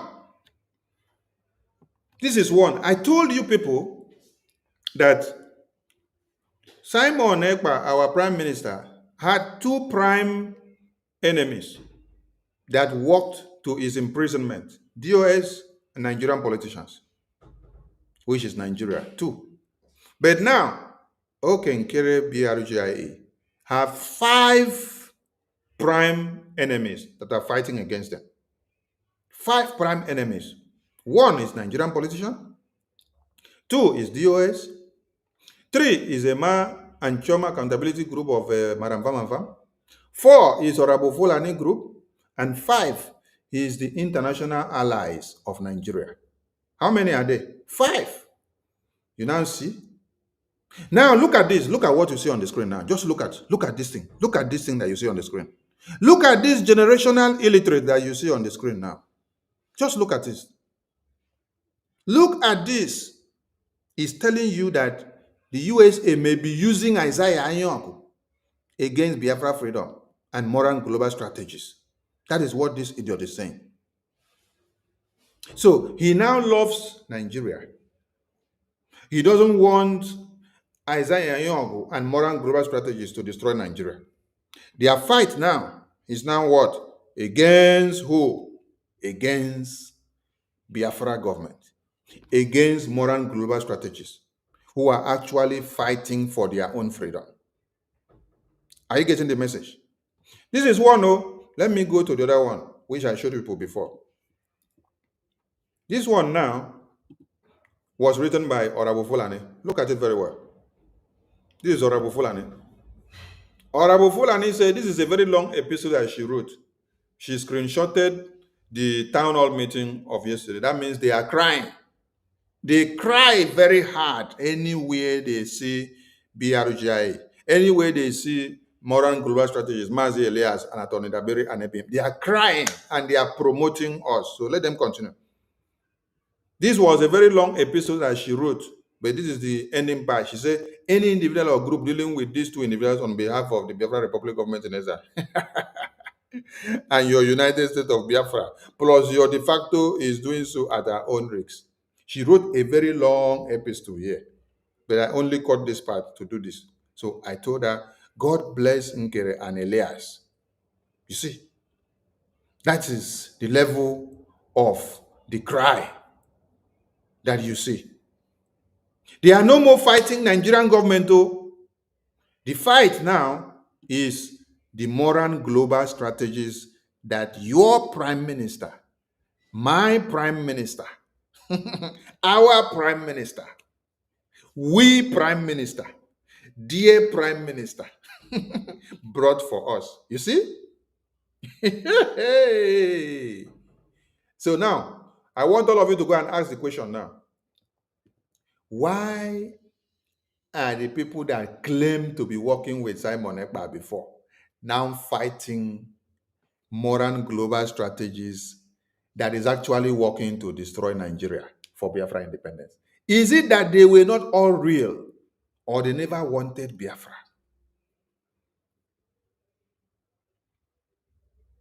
If I bring post of Ruby Nadi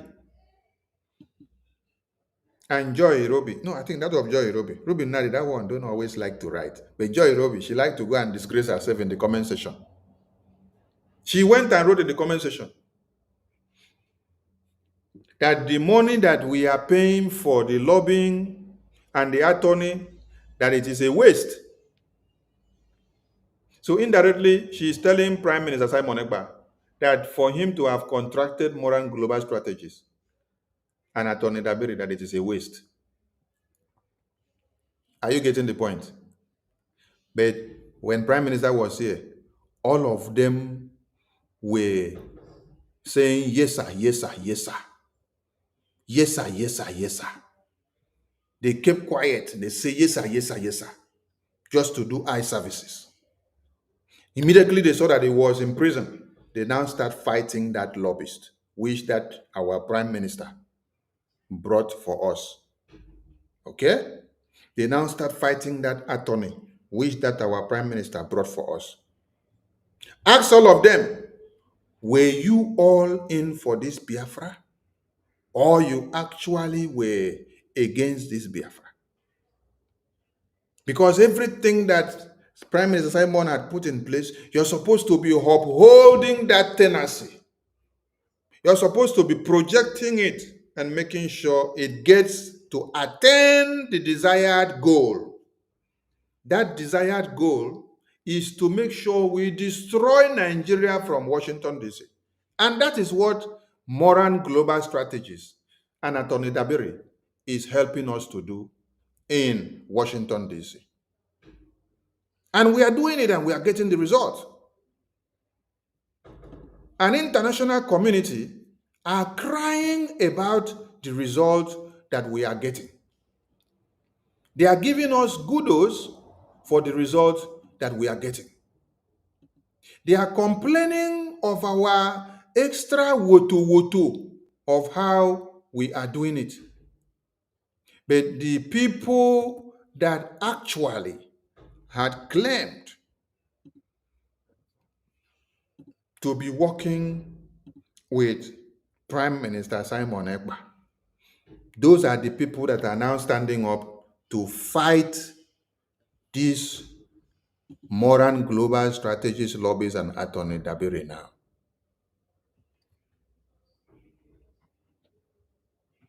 These are the people that are actually standing up now to fight modern global strategies. Ngozi is fighting modern global strategies. Emma is fighting modern global strategies. All of them are fighting modern global strategies now. All of them, they are fighting modern global strategies now.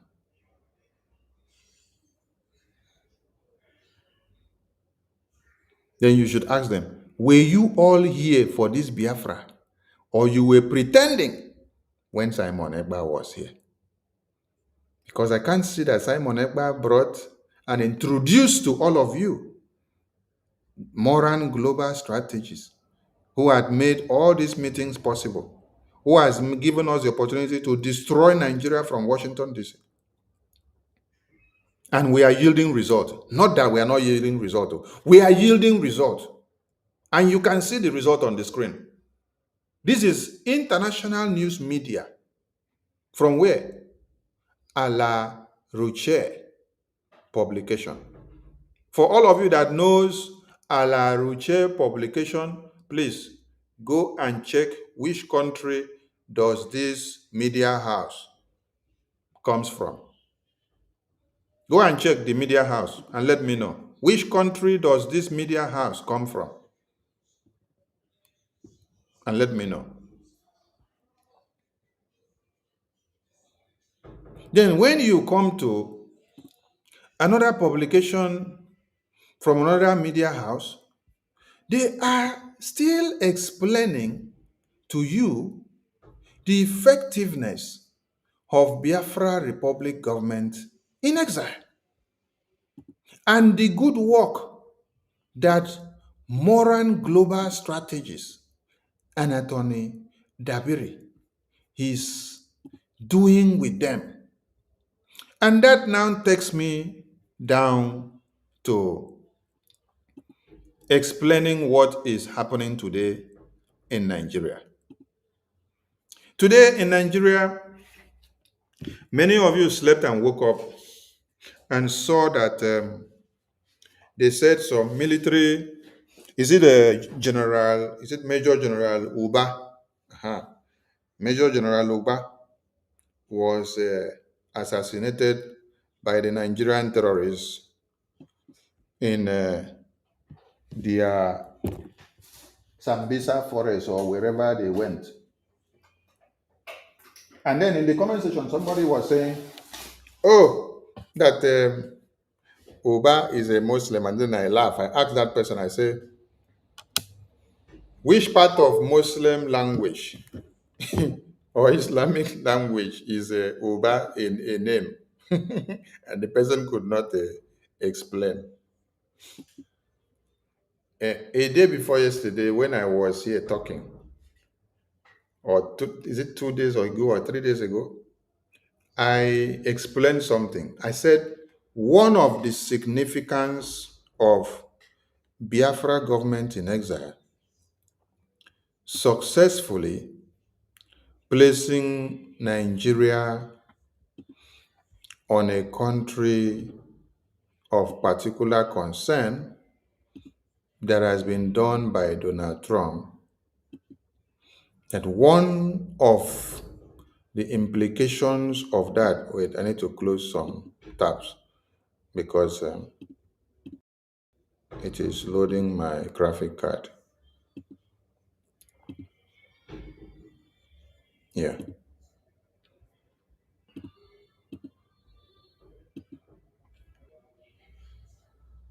All right. Thank you to everyone, and we have to continue.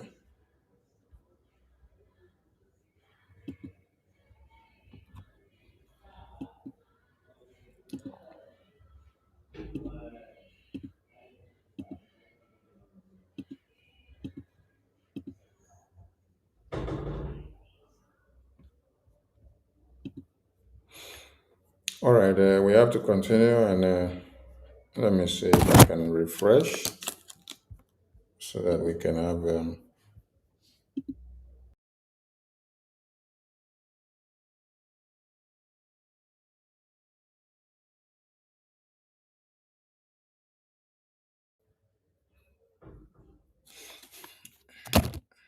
All right. Thank you to everyone, and welcome back. A few days ago, I said one of the things that is going to happen to Nigeria now,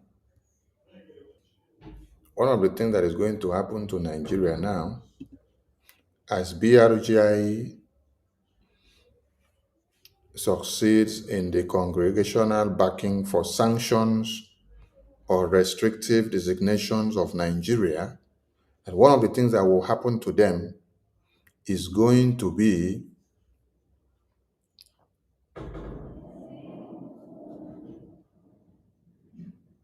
international pressure on their security forces. And another thing is going to be international diplomatic isolations. And another thing that will also happen is credibility damage. Then another thing that we have also achieved in this is that we have been able to weaponize the US foreign policy apparatus against Nigeria. And this has translated into what has happened for the past 1 week now. Many of you may not understand some of the intricacies of these things, how it is working. You see, the other point I made, I said international pressure on their security forces or their military formations. You see that Nigerian military formations is shrink now, is in disarray. Yes. And this is the time that the Boko Haram terrorists and every terrorist groups can enter the Nigerian military formations and destroy them and do anything they want to do to them.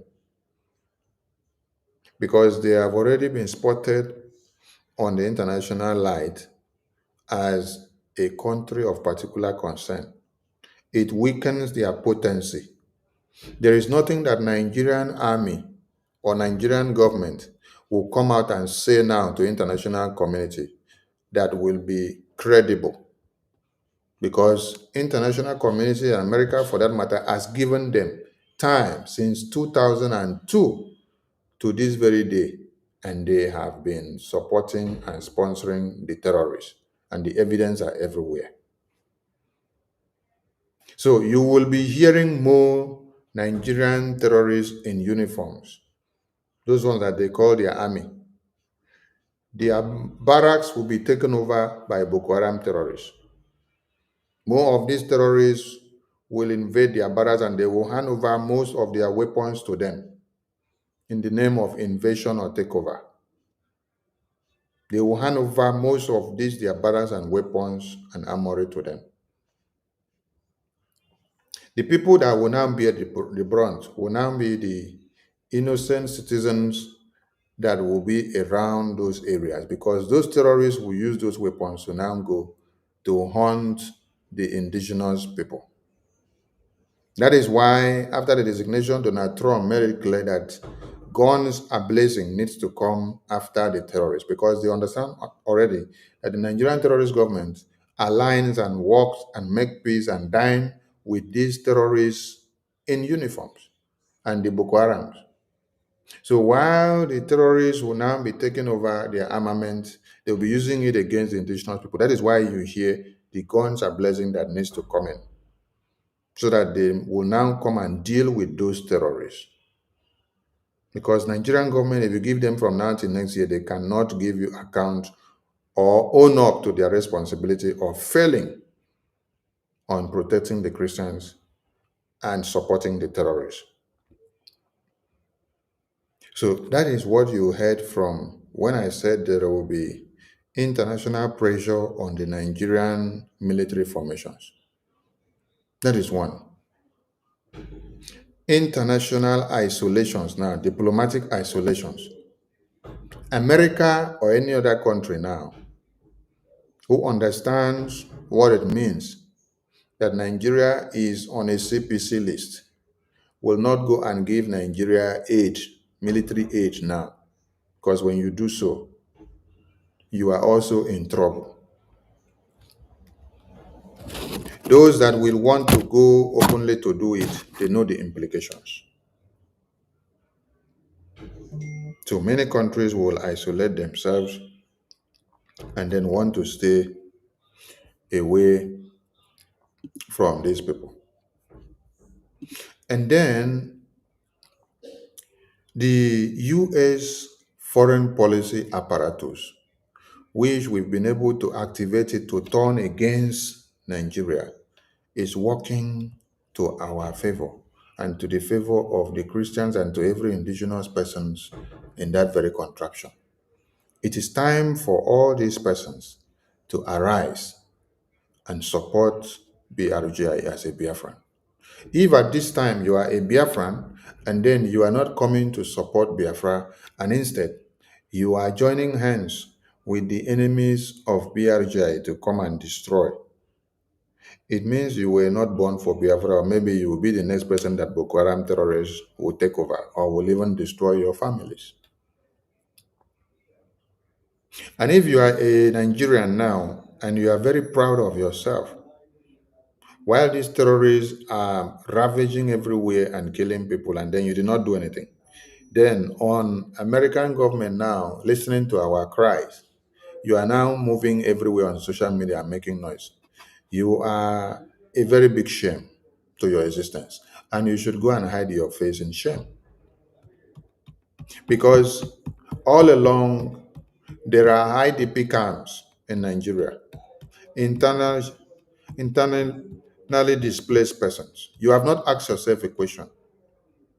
Inside my own land, inside my own home, inside my own village, I now become internally displaced. Who is displacing me from my internal home? Who is displacing me from my maternal home? Who is displacing me from my paternal home? Why am I displaced? And why will another alien coming from a far country now come and take over my land and then displace me and pursue me out of my land and now go and sleep under canopy inside bush, inside water? And I am dying and getting sick on daily basis. These IDP camps have existed in Nigeria for years now. You have not all come out to call your country to order and say, why must you allow our indigenous people to be sent out by the terrorists to now go and live in IDP camps while the terrorists takes over their lands? Why? But now when you see that Donald Trump's government is coming after these terrorists, you now run out. I would like to play a video before I bring this program to a close.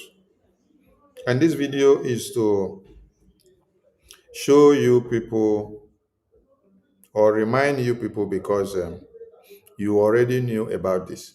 It is to remind you of how the plan of implementing the Sharia law in Nigeria was already on the table in the National Assembly or the Nigerian Parliament.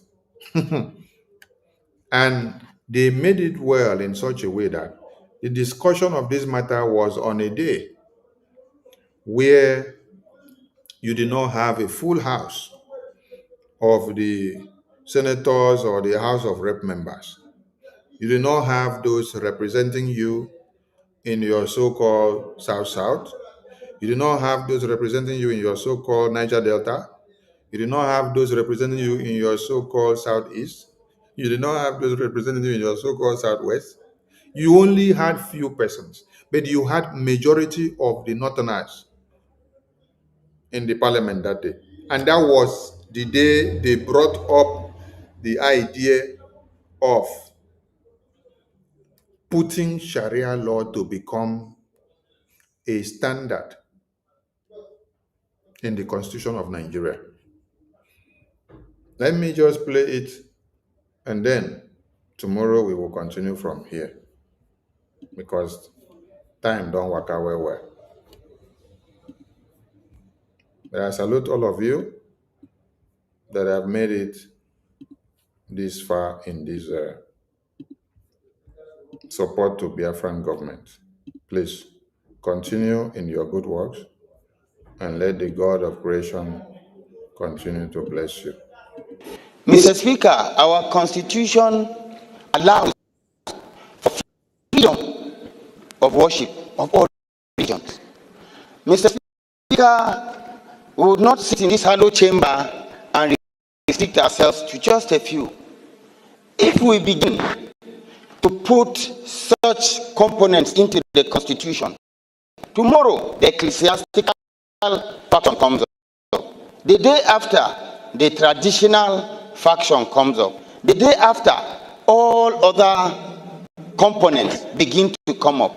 And what happens to our grand norm that is supposed to be the foundation of our existence? Mr. Speaker, Nigeria has never limited anybody from practicing his religion. Go to states like in the north, where you have Sharia being practiced as the criminal code for those states. It is not peculiar to them as a people and persons. By the time we begin to expand it and bring it to our constitution, we are not an Islamic state. We're a secular state. We're not a celestial state. We're a secular state. We are not a traditional worship state. We're a secular state that respects and gives everybody a sense of belonging. We're a nation. We need to be sensitive to the mood and the existence, freedom of speech, freedom of association, to live in happiness, not a scenario whereby there could be some misconceptions. To this end, I wish to crave the indulgence of the sponsor of this bill that he steps it down for more legislative input, and consultation, which would be more in tune with our beliefs and the norms. But I do not believe it is a legislation that should pass for second reading. I so submit. Thank you, Mr. Speaker, my respected colleagues. I want to comment as the second to the last speaker spoke. In fact, the bill that was moved by the sponsor, we are supposed to commend him.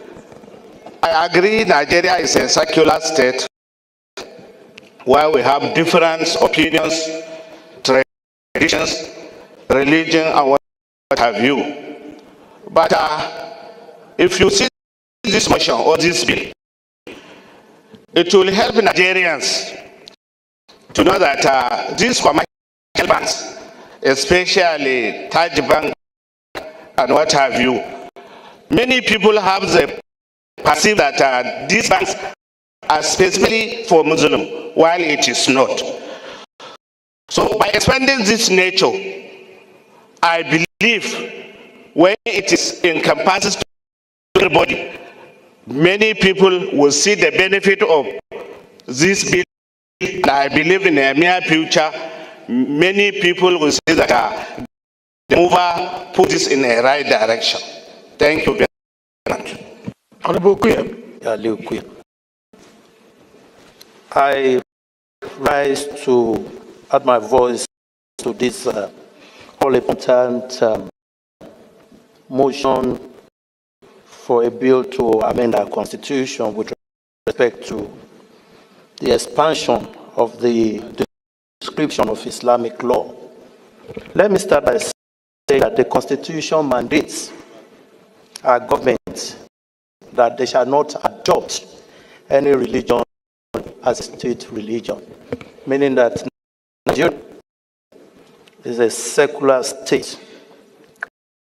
Number two is the fact that Section 38 is very clear as to the rights given to all Nigerians in terms of choice of religion and how they worship. Section 2 goes further to say that Nigeria is a federation consisting of the federal government and then the state government, giving the states the liberality to adopt whatever kind of law they want to use in governing their people. And that's why we have some states with all this Sharia law and all of that. They are permitted to do it, the state House of Assembly. But the Constitution, as a ground that governs all of us, the traditional institutions, the Obas in the Yoruba land, the Igwe in the East, the Shekiri, the Fulanis, the Hausas, gives us only one right, the right to choose whichever one we want. We can therefore not allow this constitution to become so filled with frivolities that is supposed to be the mandate of the state. We have all been clamoring for physical federalism.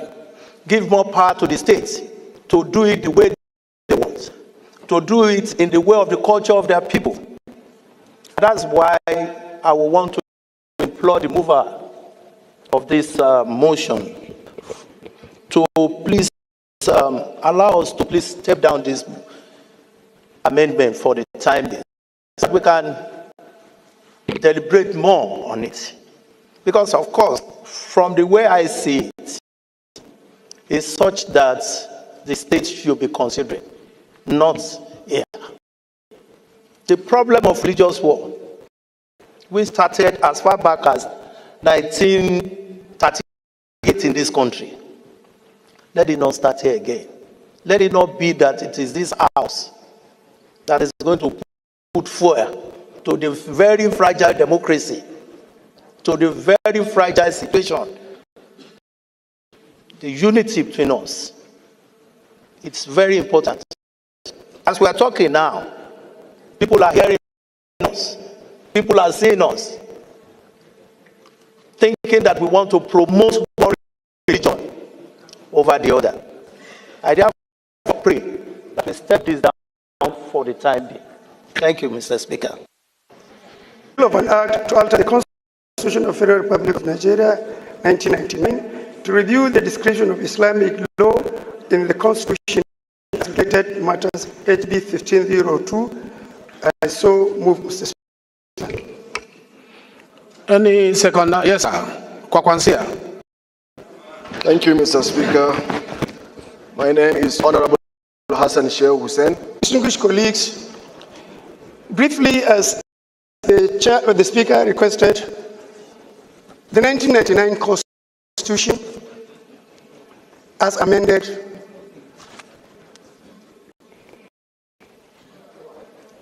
the 1999 Constitution, as amended, Mr. Speaker, provide for a personal Islamic law in the Constitution. The Constitution did not envisage the dynamism and the development coming up in the country. In 2003, the Constitution did not recognize that the Islamic commercial law, Islamic company law, Islamic international law, Islamic public laws. In 2003, Mr. Speaker, Taj Bank came up under the commercial Islamic law. In 2019, another bank came up under the commercial law. That means the Jaiz Bank, not the Taj Bank. The Jaiz Bank was in 2004. the Taliban came in 2019. Mr. Speaker, sir, if you look at the personal law, it is only, it encompasses marriage, divorce, and the inheritance. But what I'm requiring is the removal of section, the removal of person in section 24 of the Constitution, section 262, section 277, and section 288, so that other relevant laws like the commercial law, Islamic commercial law, the Islamic company law, the Islamic international law can have a place in the Constitution. Therefore, Mr. Speaker, this is what I want the honorable colleagues to support so that this amendment can be done. I so, Mr. Speaker. Honorable Mr. Wiscodin, I think is in the right direction to give a backup for the commercials and other laws that already we are practicing without proper backing, particularly in our Islamic-related financial institution of not only limited to Taj Bank or Jaiz Bank, but there are several banks that are now practicing, particularly the Mudahara and the other sharing formulas. I think this is a very welcome development that it will give even an economic leeway for the nation to see the goodness of such practices in our financial institution to get the backup of the law. I do support. Thank you, Mr. Speaker, sir. Yes, Bob Solomon, please. Solomon Bob, from the great state of Rivers. Now, this matter, actually, I think it will be dealt with in better technical detail at the committee level for constitutional review, because there's so much to say about this kind of okay, I'm sorry, I was told you were not listening to me. I'm saying that this bill will be better dealt with in broader technical detail at the level of committee for constitutional review. But straight off, the section you're referring to, if it is removed, the word personal is removed, the implication immediately is that Islamic law now have a general application with respect to criminal law across the country. The word personal there was put for a purpose. So if you remove it, that's the implication. It will have great consequences. So we can look at the details of what you're trying to do, what you're trying to achieve, and advise at the committee level. With respect to the references made to Taj Bank and Jaiz Bank, their operations have not been in any way hindered. There are regulations dealing with those matters concerning banks, CBN Act, and all the rest of them. So those are matters that banks can deal with. You don't have to incorporate, or attract or drag interest with respect to ambitions to the Constitution. So essentially, Mr. Speaker, my point is this bill should be referred to the Committee on Constitutional Review, where we can sit down and then look at, to a T in every way. Thank you. Thank you for making it brief. I like the Federal Constitution of Washington State. Mr. Speaker, I want to, with respect, differ from the move of the bill on the need for us to amend the Nigerian Constitution in this particular instance. And I'm saying this, Mr. Speaker, because as part of history, we all know the issues surrounding the particular section in reference, especially at the various constituent assemblies leading to the 1979 Constitution, the 1989 Constitution that was not promulgated, and now the 1999 Constitution. Mr. Speaker, the drafters of the Nigerian Constitution are very conscious of the secularity of the Nigerian nation, and also very conscious of the sensitivity nature of religion. And I remember the 1976 Constitution, Constitution was very, very contentious on this matter until the then federal military government came in to stop further debate on this matter and took a decision that the application of Islamic laws will only be constrained to personal matters, which has to do with administration of estate and some other issues. Mr. Speaker, we have to be very, very cautious of whatever we do to alter the Nigerian constitution in a manner that will further widen the divides that we have as a country.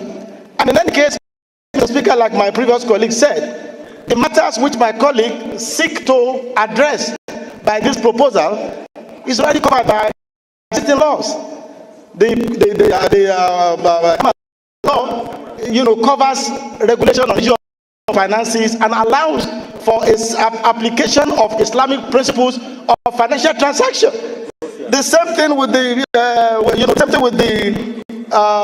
CBN Act, like you rightly said. And the moment we allow the Constitution to be altered to take care of all manner of interests, we will no longer be in the state where the sanctity of the Constitution is respected and the intent of the drafters of the Nigerian Constitution via or as regards to the secular nature of the Nigerian nation might be threatened if we allow this to go on. Mr. Speaker, I sincerely think that this bill should not pass on for second reading. For these reasons I've adduced. Thank you. Thank you. Abdul Hakim Kamilu Ado, representing Udilgarko Federal Constituency, Kano State. Mr. Speaker, I would like to make it brief to say that while being cautious, but we have to consider, and considering also the divisions we have in this country, we have to consider the ethics, the values, and the interest of the masses. Because we are here in this hollow chamber to represent the Nigerians, and also not to make a religion or a tribe or a community, not to constrain them from practicing something which is their way of life. We all know that Nigeria comprises of so many religions and also tribes and communities. But these religious matters, we consider it as a way of life, not just a mere religion. So considering the ethics and the values and the interest of the masses, not looking at the division or being cautious of what this will cost, Mr. Speaker, I think this bill is supposed to pass for the second reading. In my opinion, Mr. Speaker, we need to commend the Honorable Misau for coming up with this bill in order to unite and to create a room, free room, and interest for people that are practicing Islamic religion to practice their religion freely and to consider some way of life which comprises so many things. Talk less of the commercial that he talked about. There are so many things we need to consider in order to encompass it under this bill.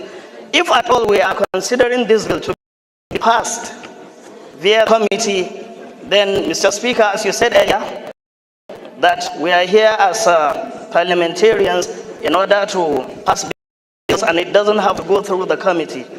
So we can pass it, and then later on the committee can consider what they can do about the bill. But we are here to debate it, and we are debating it. So let's go on with the debate, and later on consider what we can go with in this hollow chamber. Thank you, Mr. Speaker. Thank you very much, Speaker. My name is Honorable Isa Muhammad Anka, representing Anka Telata Mafra constituency. I'm from Zamfara State. My able Speaker, honorable colleagues, I don't want to dwell on issues already spoken by the last speaker. In other words, he has spoken my mind. But the other speaker, the last but one, talked about karma. Karma is already in the constitutions. Therefore, it takes care of other commercial laws. And I think we need to understand the subject matter of this bill. The bill is calling for description of Islamic law. In other words, the bill is seeking the House to define, because of the extensive situations now, looking at the issue of, like you rightly called, other commercial laws that have not been embedded, that have not been taken into the Constitution. I think it's a straightforward bill. It's not calling the fact that, it's not calling for expanding the existing Sharia law, but rather to define it in order to encompass all those existing situations that have just come. That is my contribution, sir. Thank you very much. He's not talking about Sharia law, he's talking about the Constitution of the Federal Republic of Nigeria. So that we get it right, his bill is about the Constitution of the Federal Republic of Nigeria, not the Sharia law. Okay, Jonathan, please, let's hear you.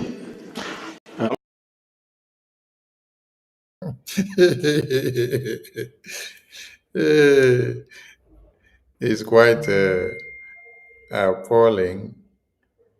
Did you see what was happening here and what they were saying?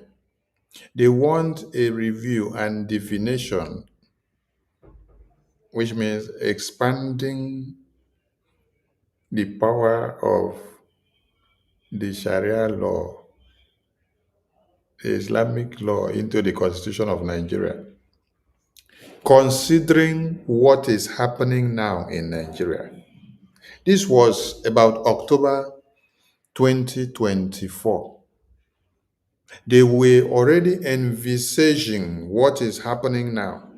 So they were planning on how to level the ground ahead so that when they have already expanded their law into the Constitution, by this time, when they will tell you that there is a part of the Constitution that already affirms them to commit Christian genocide, you will not have anything to hold on to.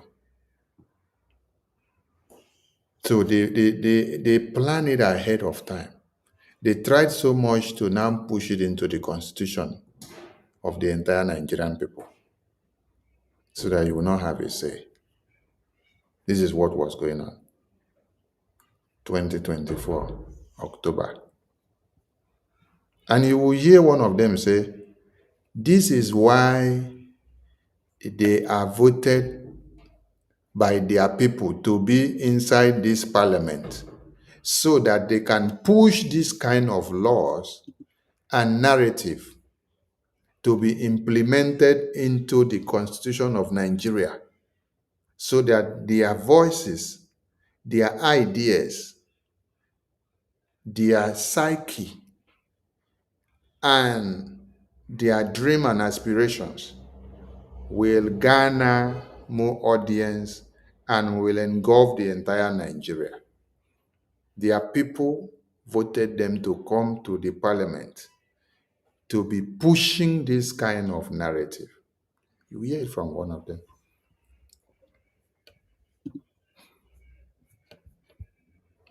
I ask a question now.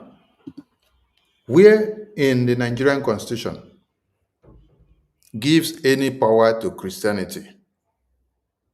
Where in the Nigerian Constitution even defines Christianity? Where in the Nigerian Constitution even tells you anything of how the Bible should be implemented or what should be done and this and that, and how it should be patched into the Constitution, where it should enter, what it should not do, what it should do? Where in the Nigerian Constitution do you see that? But the Sharia law, the Islamic law was already embedded in the Constitution.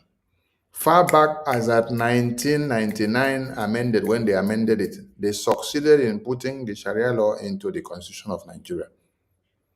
while the Christians, they all sit down there, mumu mumu. All Christians sit down there, mumu mumu.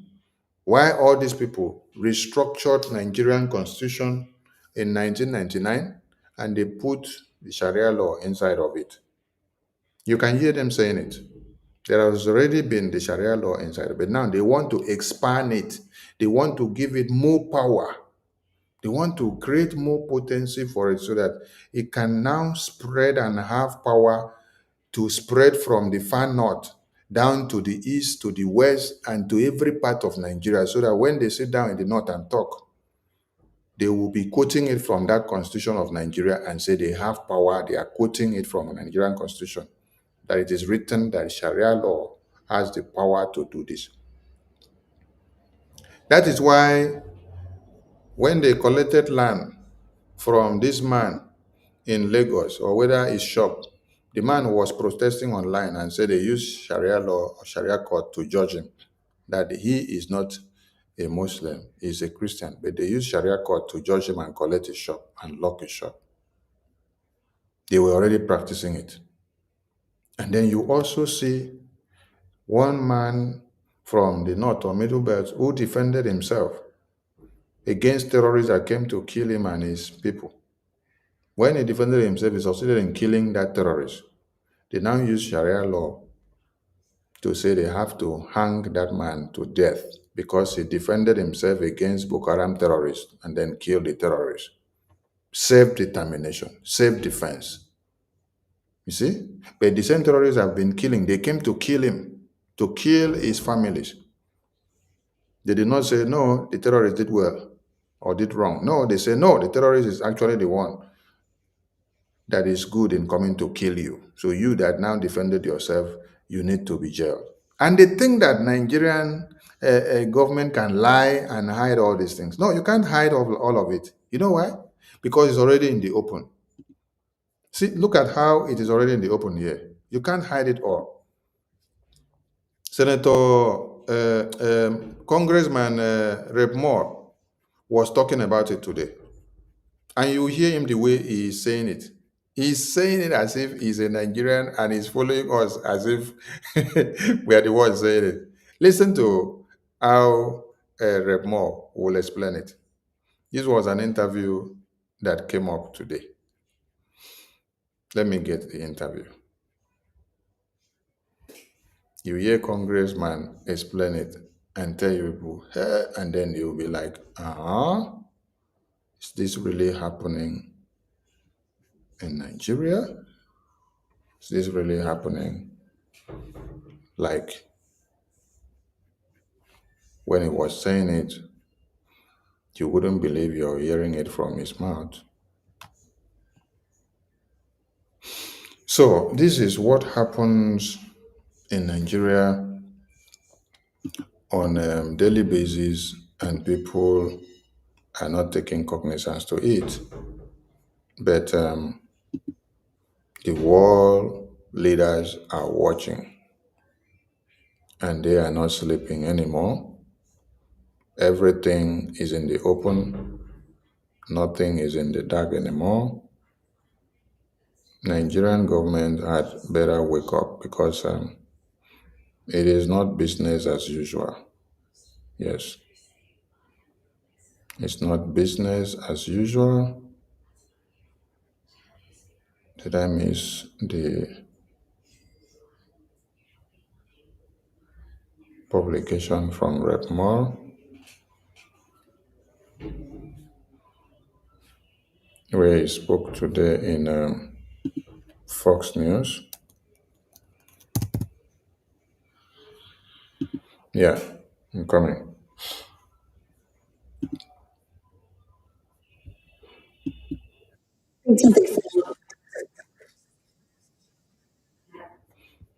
All right, here is the news.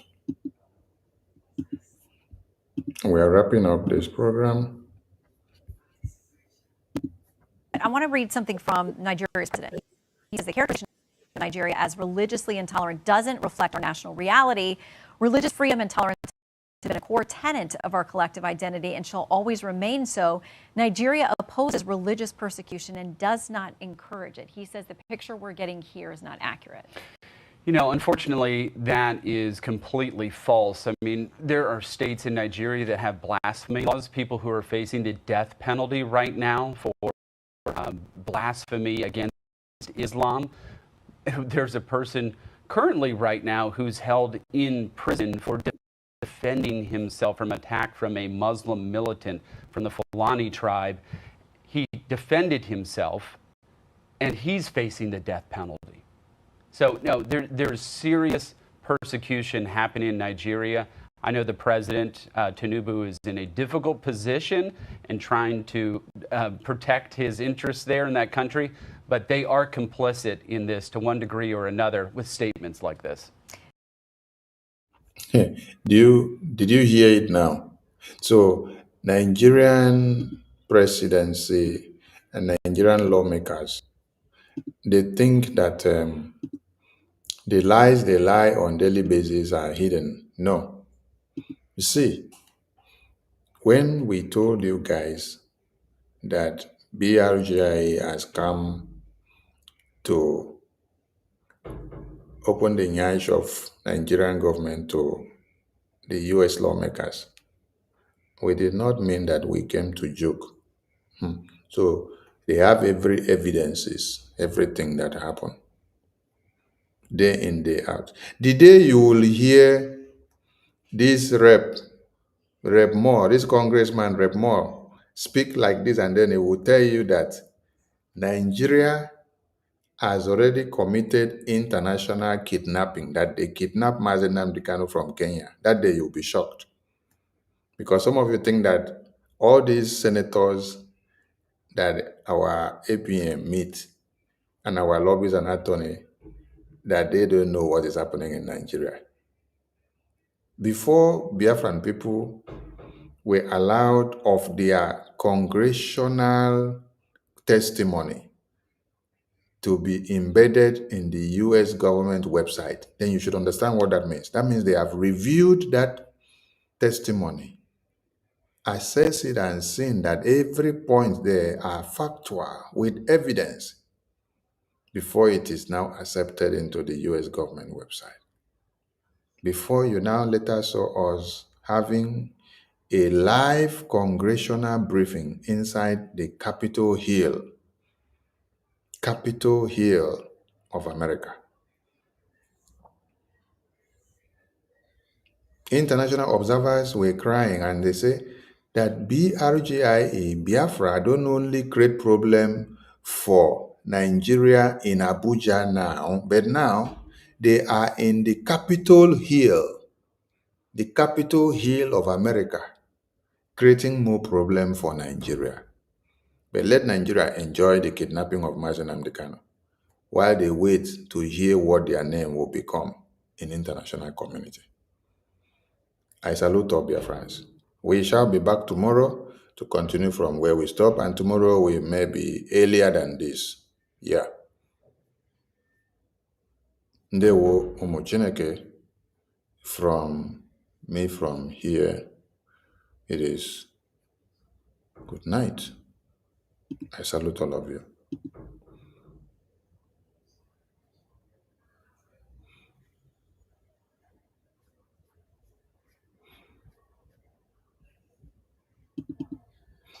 We have 3 ex-former presidents of Nigeria. They all said Nigeria is a mere geographical expression, that is never a country, that the British government trying to make it work, but the people are not united. It's not working. Tafawa Balewa said it, Nnamdi Azikiwe, former president, said it, former President Goodluck Jonathan. They all acknowledge that Nigeria is not a country. Why are we forcing these people to be together? Why they are different people? So we urge EU to do the right thing. Thank you very much. Thanks a lot. This was my interview with the Prime Minister in exile of the Biafra Republic, a powerful personality who calls the European Union and the United States of America to recognize the Biafra Republic, to stop the genocide against Christians in Nigeria, and ex-Nigeria is the much better way for the world, much better, of course, for the Biafra people and for the Christians in Nigeria. It will be a stable partner for trade and for security and for prosperity for the Biafran people and as well for the free world. And I thank you very much, Mr.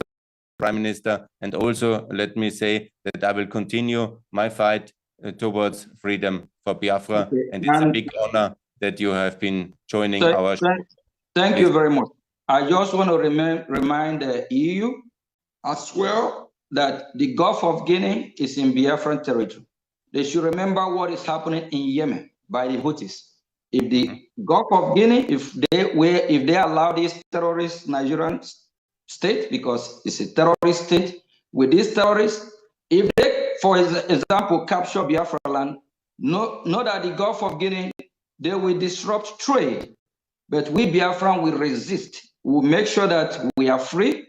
And we want to remind them that when it comes to the business interest, we are open to negotiate, to do business with them. I think we will be the best ally to make sure that from the West African Sahel, we will checkmate the terrorists. Because what they are doing, they're trying to capture both Biafra land, Nigeria, or the surrounding West Africa, especially Biafra land, to attack EU from there. They should recognize Biafra so that we all can counter this terrorism and fight together. Thank you. The time is now. Biafra is here.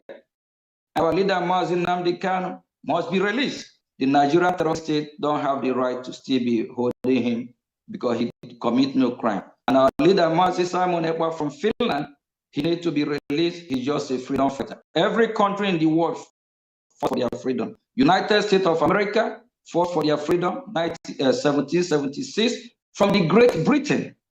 So Biafra is fighting a just cause for freedom. Thank you very much. Thank you, Mr. Prime Minister. All the best from Austria, from Vienna. Thanks for joining the show. Thank you very much. You're welcome for freedom. Thank you. The recording has stopped. We have 3 former president of Nigeria. They all said Nigeria is a mere geographical expression, that is never a country, that the British government trying to make it work, but the people are not united. It's not working. Tafawa Balewa said it, Nnamdi Azikiwe, former president, said it, former president Goodluck Jonathan. They all acknowledge that Nigeria is not a country. Why are we forcing these people to be together? Why they are different people? So we urge EU to do the right thing. Thank you very much. Thanks a lot. And this was my interview with the Prime Minister in exile of the Biafra Republic, a powerful personality who calls the European Union and the United States of America to recognize the Biafra Republic, to stop the genocide against Christians in Nigeria. And ex-Nigeria is the much better way for the world, much better, of course, for the Biafra people and for the Christians in Nigeria. It will be a stable partner for trade and for security and for prosperity for the Biafran people and as well for the free world. And I thank you very much, Mr. Prime Minister. And also let me say that I will continue my fight towards freedom for Biafra. Okay. And it's a big honor that you have been joining our show. Thank you very much. I just want to remind the EU as well that the Gulf of Guinea is in Biafran territory. They should remember what is happening in Yemen by the Houthis. If the Gulf of Guinea, if they allow this terrorist Nigerian state, because it's a terrorist state, with these terrorists, if they, for example, capture Biafra land, know that the Gulf of Guinea, they will disrupt trade. But we Biafran will resist. We'll make sure that we are free. And we want to remind them that when it comes to the business interest, we are open to negotiate, to do business with them. I think we will be the best ally to make sure that from the West African Sahel, we will checkmate the terrorists. Because what they are doing, they're trying to capture both Biafra land, Nigeria, or the surrounding West Africa, especially Biafra land, to attack EU from there. They should recognize Biafra so that we all can counter this terrorism and fight together. Thank you. The time is now. Biafra is here, and our leader, Mazi Nnamdi Kanu, must be released. The Nigerian terrorist state don't have the right to still be holding him because he commit no crime. And our leader, Mazi Simon from Finland, he need to be released. He's just a freedom fighter. Every country in the world fought for their freedom. United States of America fought for their freedom, 1776, from the Great Britain. So Biafra is fighting a just cause for freedom. Thank you very much. Thank you, Mr. Prime Minister. All the best from Austria, from Vienna. Thanks for joining the show. Thank you very much. You're welcome for freedom.